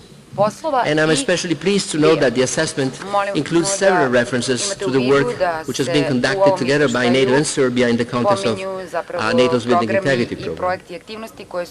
Furthermore, with the support of two allied countries, Norway and Bulgaria, two countries which have been particularly active in promoting building integrity, a tailored building integrity program has been developed in the framework of the Southeastern Europe Defense Ministers. For those of you who know the process, it is called SEDEN process, and I believe this is an excellent example of mainstreaming, sharing good practice, and most importantly, promoting regional cooperation, something which we've been discussing earlier on this morning, I think. Now, it's clear that initiating and implementing reforms requires long-term efforts. Reforms are often perceived as painful, sometimes coercive, expensive, and even useless. That is why the process of fighting corruption, similarly to other reform processes, requires vision, political will, and leadership. And I'd like to quote U.S. President Eisenhower, who was also former Supreme Allied Commander of NATO in the 40s, when he said that the supreme quality of leadership is unquestionably integrity. Without it, no real success is possible, no matter whether it is on a football field, an office, or an army. And I think that's a particularly apt quotation from someone who's been dealing with defense and security for quite a while. But vision, political will, and leadership are probably not enough. Individuals must also play their part in ensuring the implementation of reforms in their day-to-day work. Let me say that members of parliament are key to this work. You agree budgets for Ministry of Defense and Operations. You're also responsible for legislative and regulatory matters. And maybe this is not always glamorous work, but it is the bedrock of developing defense and security institutions founded on transparency, accountability, and integrity. Thank you for your attention. Thank you very much. I should now turn to Todor, who is a colleague, much valued colleague at DECAF, and I should note that you've seen on his biography he was his country's serving defense minister, but he was also very closely involved in the reforms that Bulgaria underwent in becoming a member of NATO, so he speaks with a certain amount of experience of defense reform. Thank you. Thank you, Simon. Let me thank you also to the NATO Parliamentary Assembly and the National Assembly of Serbia for the opportunity to address this distinguished audience. I will speak today about what I see as key prerequisites for integrity in defense and the role of Parliament in providing for this integrity. For a change, I will not use the word corruption, underlining that the concept of integrity is much broader than just the opposite of corruption. In most, if not all countries in the Euro-Atlantic space, that's NATO member states and partner countries, there are norms in place for parliamentary oversight of defense, and at least nominal implementation of these norms. That includes, for example, the establishment of a specialized committee in Parliament, appointment of a civilian defense minister, discussion of the budget for defense and security, and its publication. And no doubt you are familiar with the requirements for transparency, accountability, and integrity to provide for good governance in defense. Therefore, I will not talk in these terms, with which you are very well familiar. There are numerous publications, and some of the publications of the Geneva Center for Democratic Control of Armed Forces are just outside. Please pick copies for your individual use and for your libraries as well. And one of the publications is this volume on building integrity and reducing corruption in defense, which has been translated in 13 languages, I think, including Serbian, Bosnian, and so on. Today, I will suggest a bit different perspective by taking instead a managerial point of view. And we'll try to formulate and describe key prerequisites for effective parliamentarian oversight from a managerial point of view. The top three in my observations are: first, having a rationalized and internalized defense policy in place; the second one, providing for management for results; and the third one, demanding cooperation and coordination in the provision of security, and in particular among security sector organizations. What does it mean to have transparency and integrity in defense policy making? I will start by offering a definition of the term to you.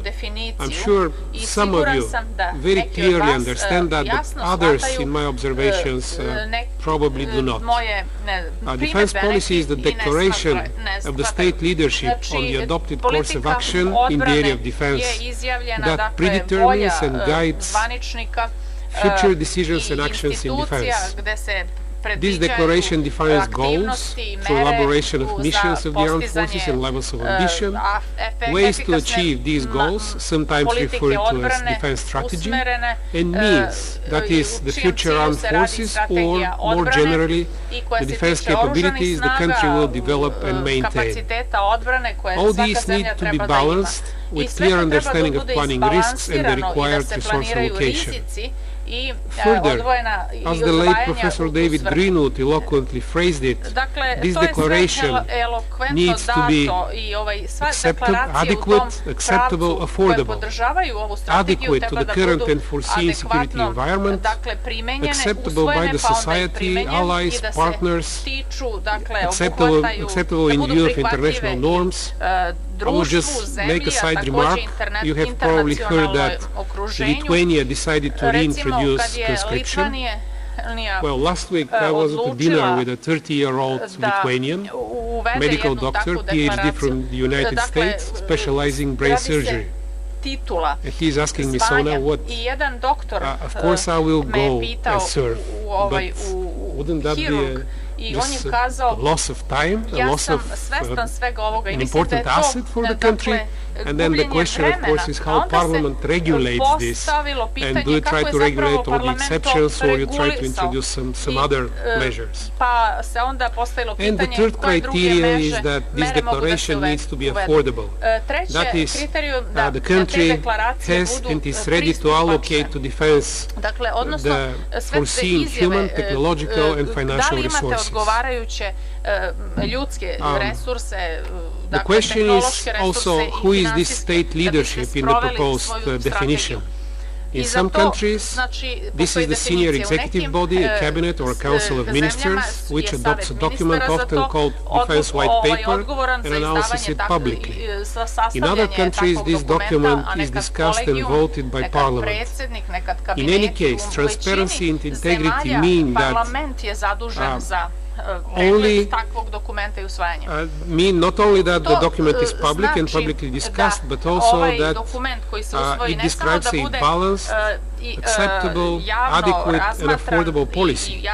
If this is not the case, it cannot perform its role to guide future decisions and actions in defense, and this increases significantly the challenges in assigning responsibilities and providing for accountability. And no matter what the role of Parliament is in the adoption of a certain defense policy, and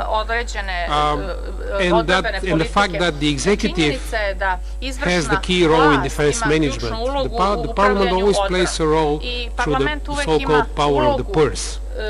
Key in this regard, and the second key prerequisite for integrity in defense, is to budget for results. This means that budget proposals, decisions, discussions, reports and accounts are focused on the planned and actually achieved results, and not just on the amount of money allocated to defense. There are some well-established tools for that purpose, such as the program or policies-based budgeting. However, there are very few, and then only partial examples of good practice in results-oriented budgeting from Eastern and Southeastern Europe. And if I allow myself to be somewhat blunt, when parliaments and parliamentarian committees discuss and vote on defense budgets in terms of money allocations overall and in budget categories, they do not actually understand what they vote for, if there is no discussion on anticipated or the actual results. And that would be a lack of integrity in my view. And my third point is on coordination and cooperation in the security sector. Defense is hardly ever guaranteed by examining the defense establishment alone. And vice versa, armed forces are expected and do contribute to the response to various crises and incidents. Traditionally, this has been the case in natural disasters and industrial catastrophes. By now, we expect a military element in searching for cybersecurity and cyber defense. And hybrid warfare is certainly a phenomenon that cannot be addressed only by or without the military. The substance of the matter is that new threats and challenges do not fit nicely into the remit of one or another security sector organization. We need to provide for a smooth cooperation and coordination in the provision of security, as a minimum among the security sector organizations. In terms of operational coordination, the Parliament needs to make sure that security sector organizations do not react ad hoc, but have all necessary norms, arrangements, plans and training for effective joint response to any foreseen event, type kind of a crisis. In addition to that, we need to make sure that organizational and budgeting decisions do not strengthen existing stovepipes, nor do we create a new agency or a new bureaucracy, if you wish, when a new problem emerges. Instead, security and defense committees and parliaments as a whole need to make sure that the security and defense capabilities of the nation are developed in the most effective and efficient manner, that there are no gaps and duplication, but the capabilities of the security sector organizations are complementary and interoperable. And these organizations pool their resources, have all required plans in place to share them when necessary. And as Parliament, you have at your disposal the tools to discuss policies, to debate and decide on the budget, to discuss on reports and so on, to make sure that the money, the limited amount of money provided to security are spent in the best possible way for everyone, not emphasizing the roles and the budget of one organization instead of another one in the security sector. In conclusion, the reference to management may seem mundane or even irrelevant to a parliamentarian or a security and defense committee in Parliament. But I would like to remind you that good practices exist, some standards exist, and you may use these to provide for more effective and efficient security and defense policy. Because when the Parliament votes on a defense policy and budgets that lack transparency and integrity, it not only shares but actually relieves the executive from the responsibility to formulate an effective defense policy and implement it with a reasonable level of efficiency. That would be, in my view, a lack of integrity. I understand that I have been quite provocative at the end of this long day, but nevertheless look forward to the discussion of this very important issue. Thank you. Thank you very much. It was a very helpful insight and very relevant to the audience, since you talked of parliamentary practices, and I'm sure there will be those who would like to take you up on making the point, indeed, that of course our parliaments do things very different ways according to constitutions and customs and other things, so I'm sure there'll be interest in taking you up on some of the things. So we've now heard from Alberto on the NATO perspective and Hodor, and now I'd like to call on General Joksimovic to give us a Serbian perspective.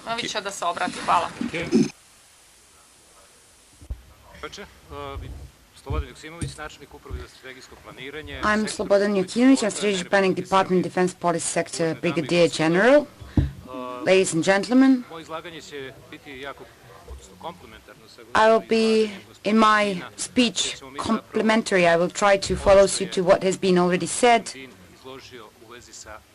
as regards the integrity building program. I will try to explain what we are doing. Our participation in this program was launched in December 2011, and since 2012 we are part of the process that is being organized in Southeastern Europe. Mr. Ian has already mentioned that it's a process in cooperation with the Ministry of Defense of Serbia. And this is an excellent opportunity for me to say not only to the broader public, who is represented here through their honorable representatives and members of the National Assembly of NATO, Parliamentary Assembly of NATO, but also those countries who are here in the status of observers and representatives of various civil sector organizations. So it's my idea to present what has been done so far and what has been done and what we are going to do in future. Of course, when we look at the process of integrity building as part of the general effort to build efficient and effective security and defense system, and having in mind that we are part of Ministry of Defense, the Ministry of Defense has achieved already positive results, and we can be satisfied with the achieved, because it is a process that should not be ceased. It should be a continuous process, and on one hand, the already achieved results are a foundation for the next part of the process. So, in the Ministry of Defense, we have tried to work through the Security and Intelligence Agency, the Internal Revision Department, and the other departments. So we are trying to develop annual plans of activities. The plan for 2014 was based in accordance with the recommendations of the expert team of NATO, and the plan for 2015 has taken into account the findings of the research of organization Transparency International in the United Kingdom, as well as the findings of the researchers of non-governmental organizations Belgrade Center for Security Policy. It's very important to mention the regulation on the public procurement procedure in the area of defense security, which has been in effect from the 1st of January 2015. This regulation is fully compliant with the EU regulations and allows a smooth and controlled procurement process of assets that are particularly sensitive from the aspect of defense security. I would like to underline that in the 17 processes on review, we have not found any registered remarks with regard to corruption. The participation of Ministry of Defense and Serbian Armed Forces in NATO Building Integrity Program has been realized through the process of the self-assessment of building integrity and reducing corruption risk in the process of Serbia. And the NATO, together with representatives of Ministry of Defense, have drafted a self-assessment and peer review report. The final harmonization of the self-assessment and peer review report was completed in November 2015 and was published on the Ministry of Defense website. The Southeastern Europe Integrity Building Program was launched with the aim of reducing the corruption risk in defense security sectors of participating states through promotion of good practices, strengthening transparency, accountability, integrity. The program has been implemented through the Southeast Europe Defense Ministerial process. I would like to emphasize that the Ministry of Defense and Serbian Armed Forces have actively participated in the implementation of this program, and we have hosted 2 thematic building workshops organized by NATO in cooperation with TCAF. Also, members of the Ministry of Defense and Serbian Armed Forces have actively participated in almost all activities implemented under this program. The Kingdom of Norway has started the research of the level of corruption risk in the defense system, which is actually titled Analysis, Assessment of the Demands and Requirements, and it was conducted in the Ministry of Defense and the Serbian Armed Forces. In the first cycle of this research, the representatives of the organization Transparency International, UK, they have conducted in 2012 the research on the level of corruption risk in the defense system in the Republic of Serbia. Bearing in mind that the Ministry of Defense representatives did not take part in the research, there were a lot of controversial findings, and the Republic of Serbia was classified in D+ group with high corruption risk. Finally, the comments that the Serbian Ministry of Defense has presented to the organization Transparency International did not affect the findings that have already been reached, but they were published on the website of the organization together with the research findings in January 2013. We have learned from this experience, and we have realized that we have to intensively exchange information in relation to this very important research. Accordingly, the representatives of the Ministry of Defense and Serbian Army have very actively participated in the second cycle of the research, and current research findings have shown significant progress in the fight against corruption, and we hope that thanks to the progress achieved in 35% of all the questions, we will be ranked as a C country, which with a moderate corruption risk. With the Transparency International, we have in 2013 and 2014 organized several meetings with representatives of the Ministry of Defense and the Security Program representatives. We have considered various projects of cooperation which are now being implemented. Since January 2014, the Defense Academy of the United Kingdom has been included in these projects and talks. We have organized various meetings with the project manager, with relevant representatives of Ministry of Defense and Serbian Army, Ministry of Internal Affairs, Anti-Corruption Agency, and local governments. In February 2014, the Defense Academy of the United Kingdom submitted a proposal for cooperation that included the involvement of Organization Transparency International in the projects conducted in the Ministry of Defense. In the next period, we will try to focus our attention on the implementation of the law on whistleblower protection, the education of Ministry of Defense and Serbian Army members in building integrity issues, implementation of the better application of anti-corruption law, and the cooperation with the civil society sector. Bearing in mind the international aspect of building integrity in the Ministry of Defense and Serbian Army in the future, we are planning to continue active participation in the NATO Building Integrity Program, implementation of research findings and level of corruption risk in the defense system through the bilateral cooperation with the Ministry of Defense and the Kingdom of Norway Ministry of Defense. Also aimed at building integrity, we will try to improve the internship projects and the participation of our representative, the Defense Academy of the United Kingdom. We'll try to also work closer with the Transparency International in the field of building integrity for reducing the corruption risk. Previously planned course Building Integrity in Defense Procurement procedure is currently underway in Belgrade. It's launched on 30th of March and will last until the 1st of April, also with the support of Transparency International. I would like to emphasize that the Ministry of Defense will actively participate in regional and global security initiatives because they represent significant support to the reform of the defense system of the Republic of Serbia. In the end, I would like to express my viewpoint that the Ministry of Defense will be a credible partner who will continue to cooperate with international subject sectors in the field of integrity building, but also in the areas of building a secure international environment, the preservation of peace in the region and the world.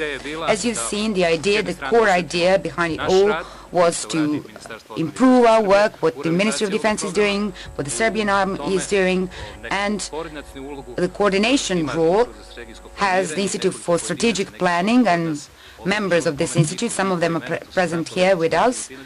And this is there is a colleague, Tinovic, who is here present and who is very enthusiastic with this issue, and we will trying to cooperate further with all other relevant institutions that have shown, in a way, a full understanding of the role and remits of the Ministry of Defense and the Serbian Army. Thank you for your attention.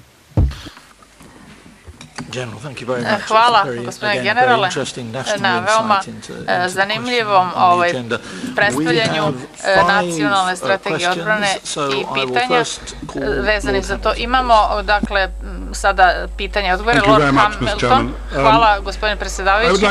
Hteo bih da malo proširim ovu temu, ali ne previše. Nadam se da će biti od koristi. Kada je osnovan NATO u početku, bilo je jasno definisano ko je konvencionalni neprijatelj. To je bio Sovjetski savez. Imali smo, dakle, sve obaveštene podatke broja tenkova, aviona. To je bila pretnja koja je dolazila preko Srednje Evrope i mi smo morali da imamo konvencionalni odgovor na takvu vrstu pretnje. Sve diskusije u NATO koje smo imali na ovakvim parlamentarnim skupštinama su se bavile simetričnim pretnjama. Gospodin Tagarev je govorio o sajber pretnjama. Imali smo, dakle, neke sesije o problemu terorizma i korupcije, kao što ste vi govorili već prethodno. Međutim, problemima naših generala u Afganistanu, i to se, dakle, završilo tako, dakle, što je konstatovano da je vlada bila, dakle, korumpirana i onda je bilo lako da se oslobodi vojska krivice. Pitanje je da li imamo odgovarajuću strukturu NATO-a danas da se suprotstavi asimetričnim pretnjama koje su veća pretnja, dakle, za kompletan sveta, pogotovo u zapadnu Evropu, kojoj, dakle, sve više prete teroristički napadi i veze, dakle, vezano sve za to. Molim svakog od panelista da ovaj odgovor. Izvolite, gospodine Bean. Hvala na pitanju. Ja zapravo ću kažem da od završetka hladnog rata ovo pitanje da li imamo odgovarajuće strukture da se bavimo odgovarajućim izazovima i to se stalno ponavlja na sastancima i uopšte suočeni smo sa tim šta god se desi u svetu. Znači, što se tiče bezbednostnog okruženja, naša organizacija pokušava da nađe odgovor na tu već 20 i više godina. Što se tiče asimetričnih pretnji, jasno je da ova organizacija pokušava se adaptira na novi razvoj događaja, kao što ste rekli, tu je cyber terorizam generalno, i to je sve nešto što traži drugačiji pristup pri problemu bezbednosti i NATO postaje, dakle, svestan toga.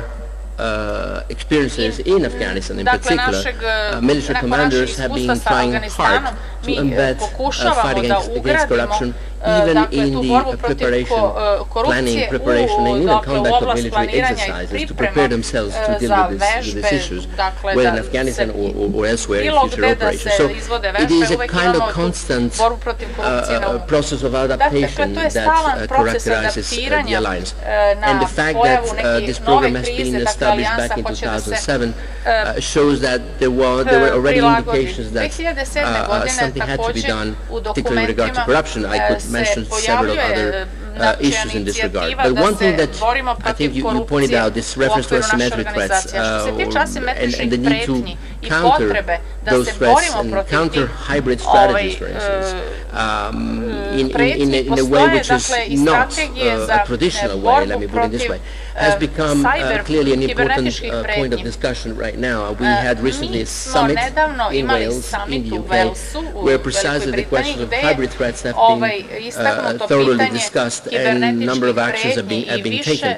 I would argue that corruption, bribery, is certainly one of those elements that needs to be taken into account when developing counter strategies vis-a-vis asymmetric threats and hybrid strategy in general. I'll give you a very quick, very simple example, something that struck me some time ago. It was back in September 2013, in fact, and it has very little to do with NATO as such, but I do remember that at that time the Somali group Al-Shabaab attacked the Westgate shopping mall in Nairobi. You probably remember that. And what they did, they bribed their way into the structure, which was normally fully secured. I mean, it's just an example of how things can evolve. And the other thing is that there are communication strategies which are more and more used by state and non-state actors, including in not very far from here, which basically uses this approach also to undermine governments and therefore undermine the confidence of people in their own structure. So you're absolutely right. I mean, this relatively new dimension, which is hybrid approach, I would say, or if you wish, asymmetrical threats to a certain extent, is something that needs to be taken into account, and NATO is trying to adapt to the circumstances. It is not something that happens overnight. NATO is by definition a reactive organization, so we're trying to adapt to the new situation, but I think we made a lot of good progress, especially since Wales. Ali od Velškog samita, znači još uvek nije nikakva novina tu postignuta. Hvala, gospodine Bin. Dakle, upućeno je pitanje da li NATO ima odgovarajuću strukturu i to se odnosi na sve zemlje. Dakle, kada se tiče o reagovanju na bezbednostne pretnje. Šta vi, generale, možete na tu temu da kažete? Da li imate odgovarajuću strukturu da reagujete na bezbednostne pretnje? Hvala.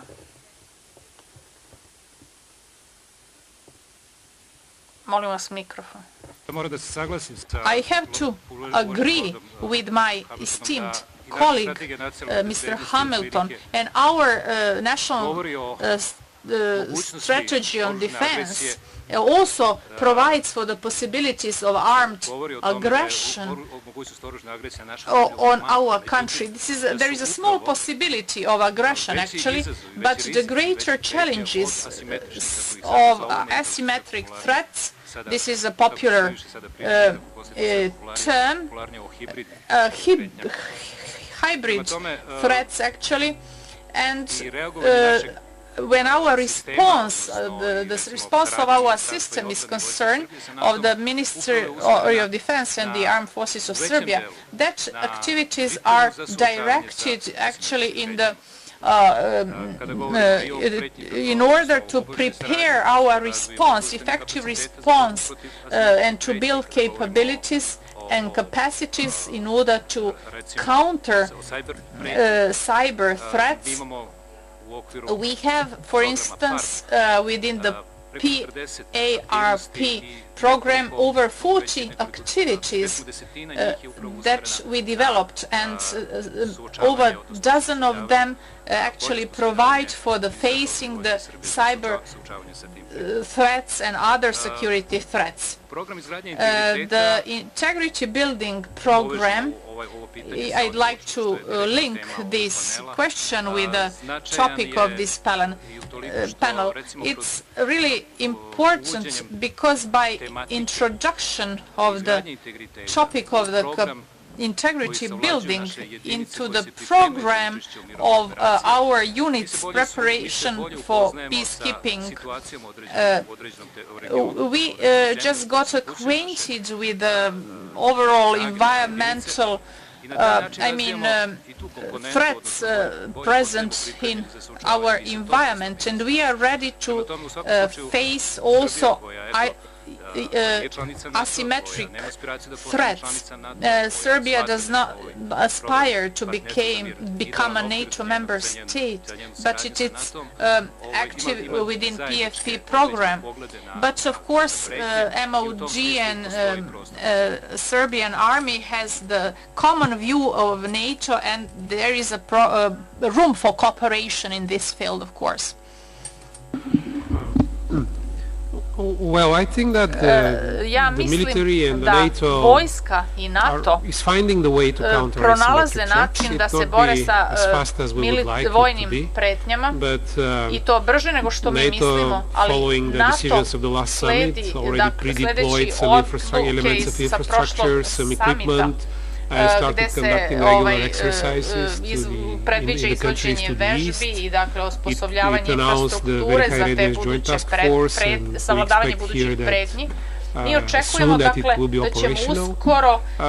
So I'm not so much worried about the military. It's a disciplined organization that is in the habit of looking forward, having long-term planning, and combines that with the lessons learned process. So it's evolving all the time. What bothers me is that ono što me muči, dakle, pitam se the appropriate response to these new cyber hybrid challenges, we need the interplay of many agencies and even not only governmental agencies but also players outside the government. But even in that regard, NATO has the Cyber Defense Center of Excellence in Estonia, the Energy Security Center in Lithuania, Strategic Communication Center in Riga, which is now becoming really prominent with the propaganda these countries and other countries in NATO face.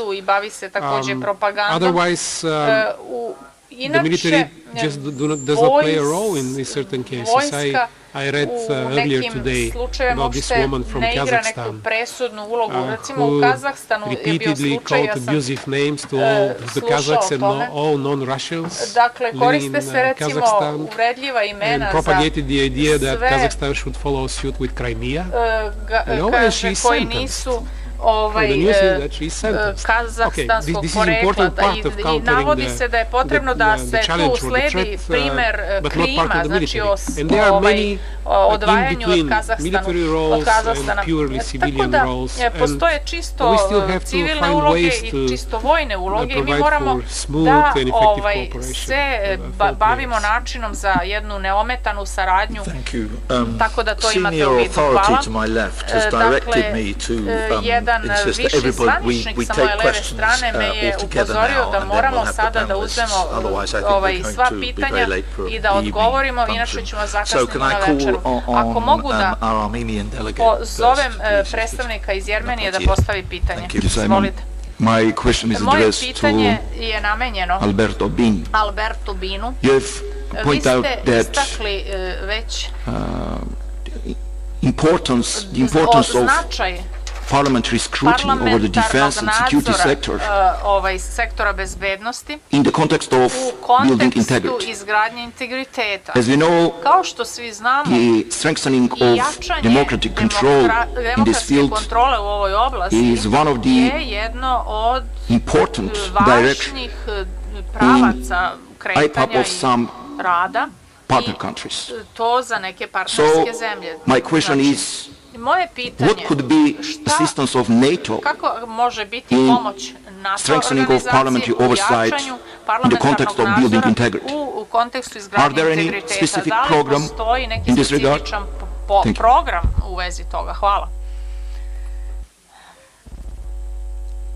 Mr. Nazarov Gospodin Nazarov iz Azerbejdžana. Yeah, I can't see you, sorry. Ne mogu da vas vidim, oprostite. Благодарю докладчика. I would like to appreciate the speaker. We are discussing a very important issue because corruption is a very painful problem, and you can see it, you can observe it in the country and within the different structures within the country, and I think that we should discuss it all together because the army and policy and political structures are also united. So if there's corruption within society, it leads to the policy and it also leads to the army. So I think that army can be even more painful because if the army is corrupt, it deals with human lives, it affects human lives. So while discussing these questions in the process of civil society, we also discussed the problem that there is information security and safety, in which way can we combine supervision over the army and social society and protect the information security. And we should raise the role of the parliament over the army. So the parliament allocates the budget and the Committee of Defense budžetu za vojsku provides reports and so on and so forth. There should be kind of control and supervision. What kind of supervision could be done from the side of the Parliament? And the third question is, it is extremely difficult when it is the United Army, not the army of a particular country. It is clear, but if there is United Army and each country allocates budget for this party, for this army, the Parliament, National Parliament should provide control and observation so that there is no corruption, how it is distributed, etc., etc. And we were discussing the problem of Afghanistan, and there the army is dealing with the narco dealers, drug dealers, and those people use arms and they are shooting. So in which way can we control and check their position?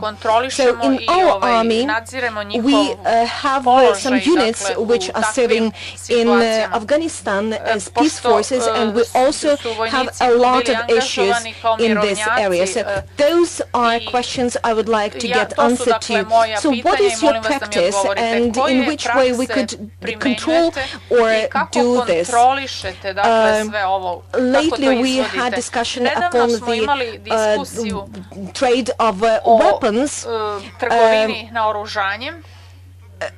Who can control whether the trade of weapons and armaments is performed according to the rules?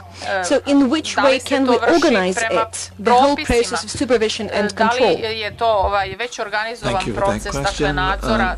Mr. Pogosian, Thank you very much, Mr. Chairman. Actually, my question is for all the speakers. I don't know who would pick up, but in any way, it's really about judiciary. We're talking about building integrity, components, corruption, all the internal links, but if you don't have independent judiciary, I have big suspicion that without the punishment, impunity will be finally coming out, because sometimes it's very difficult to say where the finally would be defending the cause, or the, I don't know, problem, or the claim, or some rumors. What kind of projects in the component of building integrity implemented, for example, now in Serbia, in regard of the increasing of independent judiciary and judges? And my second question about Peru's donors' engagement. Our Serbian representative mentioned about, like, they have a program with Norway, they have a program with UK Defense Academy, they have a program with Transparency International. Are they all using the same methodology? Isn't there some internal competition which finally turning out, instead of promoting reforms, we're just repeating the same activities and with the different methodologies, and no one is really caring about getting to the result? It's just a program for implementing the program, or they are really targeted with understanding where we're starting, what is the first step, what is the second, and finally where we are reaching. But that question is not only for Serbia, but also for the Todor. Maybe you can, from your experience, say that whenever we have a variety of donors, is it much positive outcome, or even vice versa? It's better that one company will take and get to the final result, and will just at the between engagement of the different other organizations. Dakle, ili učestvuju jedna ili više organizacija da obezbedi. Gospođa Filipovski. Zahvaljujem, predsjedavajući. Thank you very much, od brigadnog generala Slobodana Joksimovića, načelnika Uprave za strategijsko planiranje, po mom mišljenju smo dobili vrlo konkretne informacije šta Srbija preduzima u oblasti reforme menadžmenta, odbrane i izgradnja kapaciteta. Moje pitanje će biti upućeno u stvari gospodinu Binu, koji je rekao da su pri određivanju prioriteta u reformi menadžmenta najvažnija prevencija i iskorenjivanje uzroka.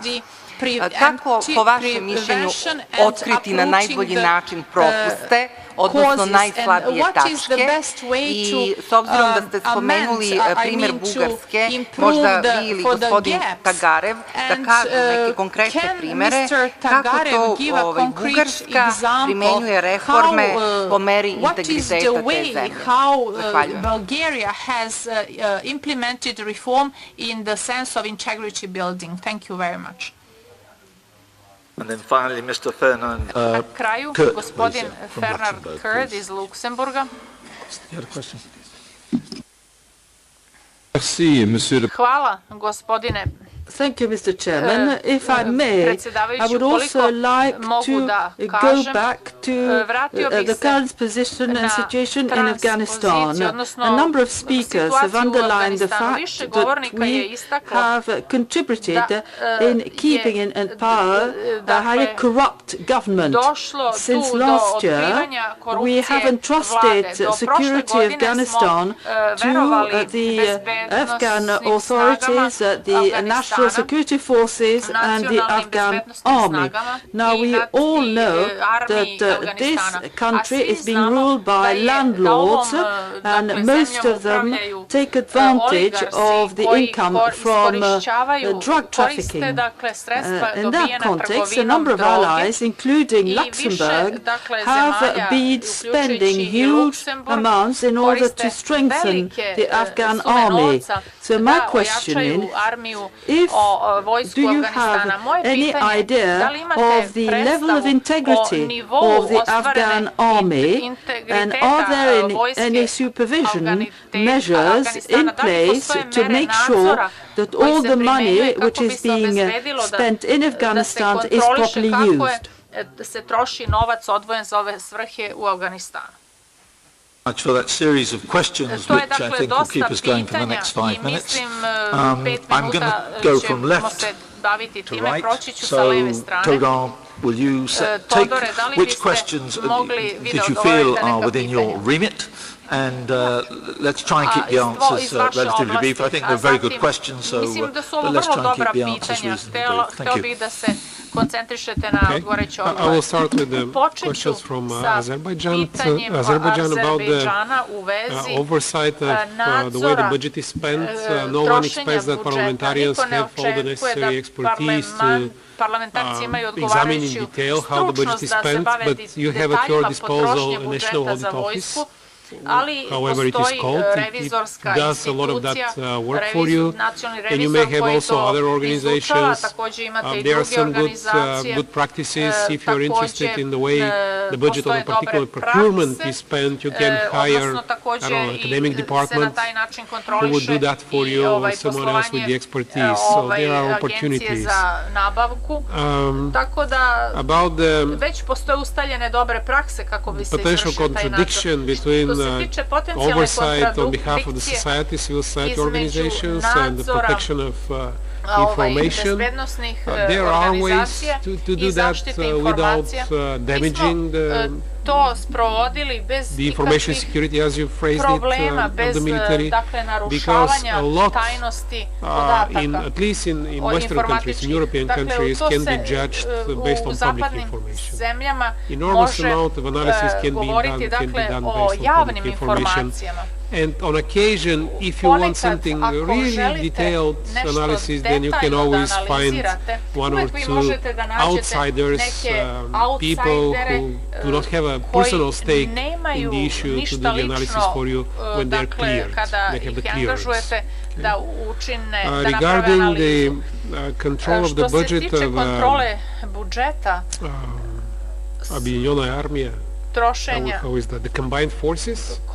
I think that NATO has, in NATO there is a very tiny portion of the defense budget countries spend that is spent centrally by NATO organizations. And NATO has very rigorous internal control bodies for that purpose, very rigorous. They have auditors, they have other people who try to figure that. So the way I'm familiar with the situation, for example, with the Collective Security Treaty Organization, it is the same. Enormous portion, if not the whole budget, is spent nationally. So the forces which you contribute to the forces that are announced as CSTO forces. So that is not... that shouldn't be a big issue. If as a parliamentarian you have some doubts that centrally spent budget spent by the Secretariat of the CSTO, for example, this is the Collective Security Treaty Organization, you may always initiate the establishment of an audit bodies for that CSTO organization and the way the Secretariat runs.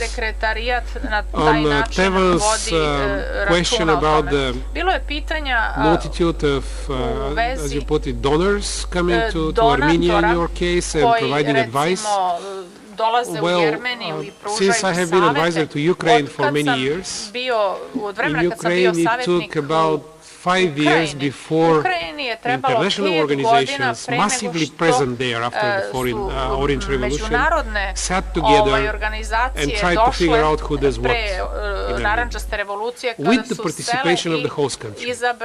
If you don't see that happening in Armenia, you can just request that foreign donors sit together at one table with you and decide who does what.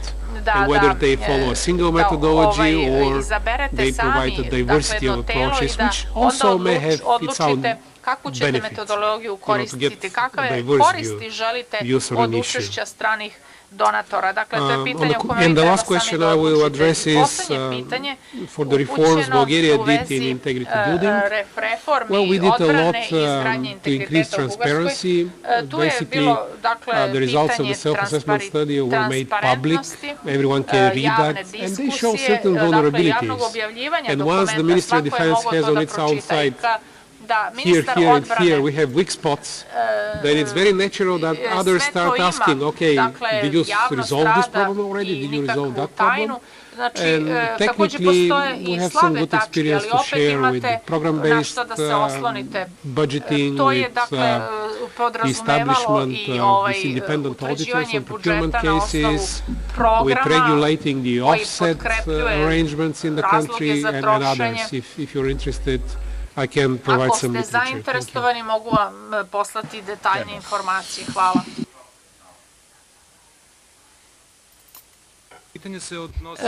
Your question concerning the judiciary, perhaps I'm not the right collocutor for that issue.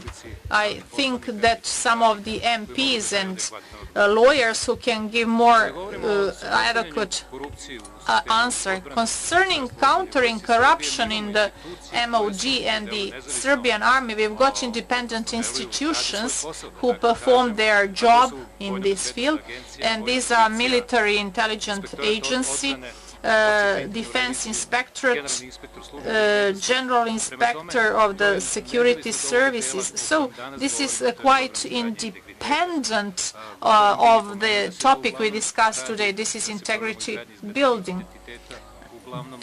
This integrity building issue is concerned with the self-assessment, which is the source of corruption and the source of other undesirable phenomena. And when concerning the election of donors, the Kingdom of Norway, Norway is always ready to, actually its excellence center is ready to provide its assistance in the countries which requires that assistance. We also had a cooperation with the Royal Academy of Defense and we had a cooperation in the educational domain. The United Kingdom has educational well-established tradition in education. Therefore, we decided with this Royal Academy of Defense, and we established cooperation between the Military Academy in Belgrade and the Royal Academy of Defense. We also included DCAF engagement and Transparency International and other civil society organization, which was additional benefit for us, and it also proved that we worked in a transparent way and we were cooperated in a satisfactory way, mutually beneficial for both sides. Thank you. Alberto, izvolite. Thank you. To the first question by our Armenian colleague, clearly civilian control of the armed forces is at the very core of whatever we do, and it is not necessarily related to building integrity as such. I would rather say that since certainly for most partner countries this is something that has been at the very core of our cooperation programs with most partners. I would just mention in the early 90s, Partnership for Peace and civilian control of the armed forces was really part of the main issue, actually, I would say, how to promote civilian control of the armed forces. So a number of activities, training, education have taken place in this regard, and I think this is a process that has worked quite well. By the way, civilian control of the armed forces is something that applies also to NATO, to NATO allies by definition. Are there programs, specific programs that can help in this regard? Well, certainly we've been promoting activities, or rather, we've been promoting the idea that partner nations should try as much as they can to embed building integrity, for instance, as part of their partnership goals, in their IPAP, in their PARP, all those nice little things that we use when we deal directly with each individual partner country. So from our perspective, this will probably be the best way to ensure that fighting corruption, or rather building integrity, would be let's say, part of that effort. To a certain extent, that also is in response to our Azeri colleague. She specifically mentioned the army, of course, and again, civilian control of the armed forces is relevant here. I would also say that the army is usually the most valued institutions among our citizens, and this based on statistics, this seems to apply to many countries. So clearly, although I do understand the need to protect information to a certain extent, it is also true that through the civilian control of the armed forces, it is also important to ensure that transparency characterizes the armed forces in general terms. So I think we need to strike a balance in this regard. In terms of the judiciary, it's certainly not my role to comment here. Clearly, NATO stands for an independent judiciary. There's no doubt about that. In terms of what that judiciary should do, punishment, well, as far as NATO is concerned, we believe that this is really up to national legislation to determine the way to treat those cases. NATO's main focus through building integrity is about prevention, and that also is in response to Mrs. Filipovsky's question.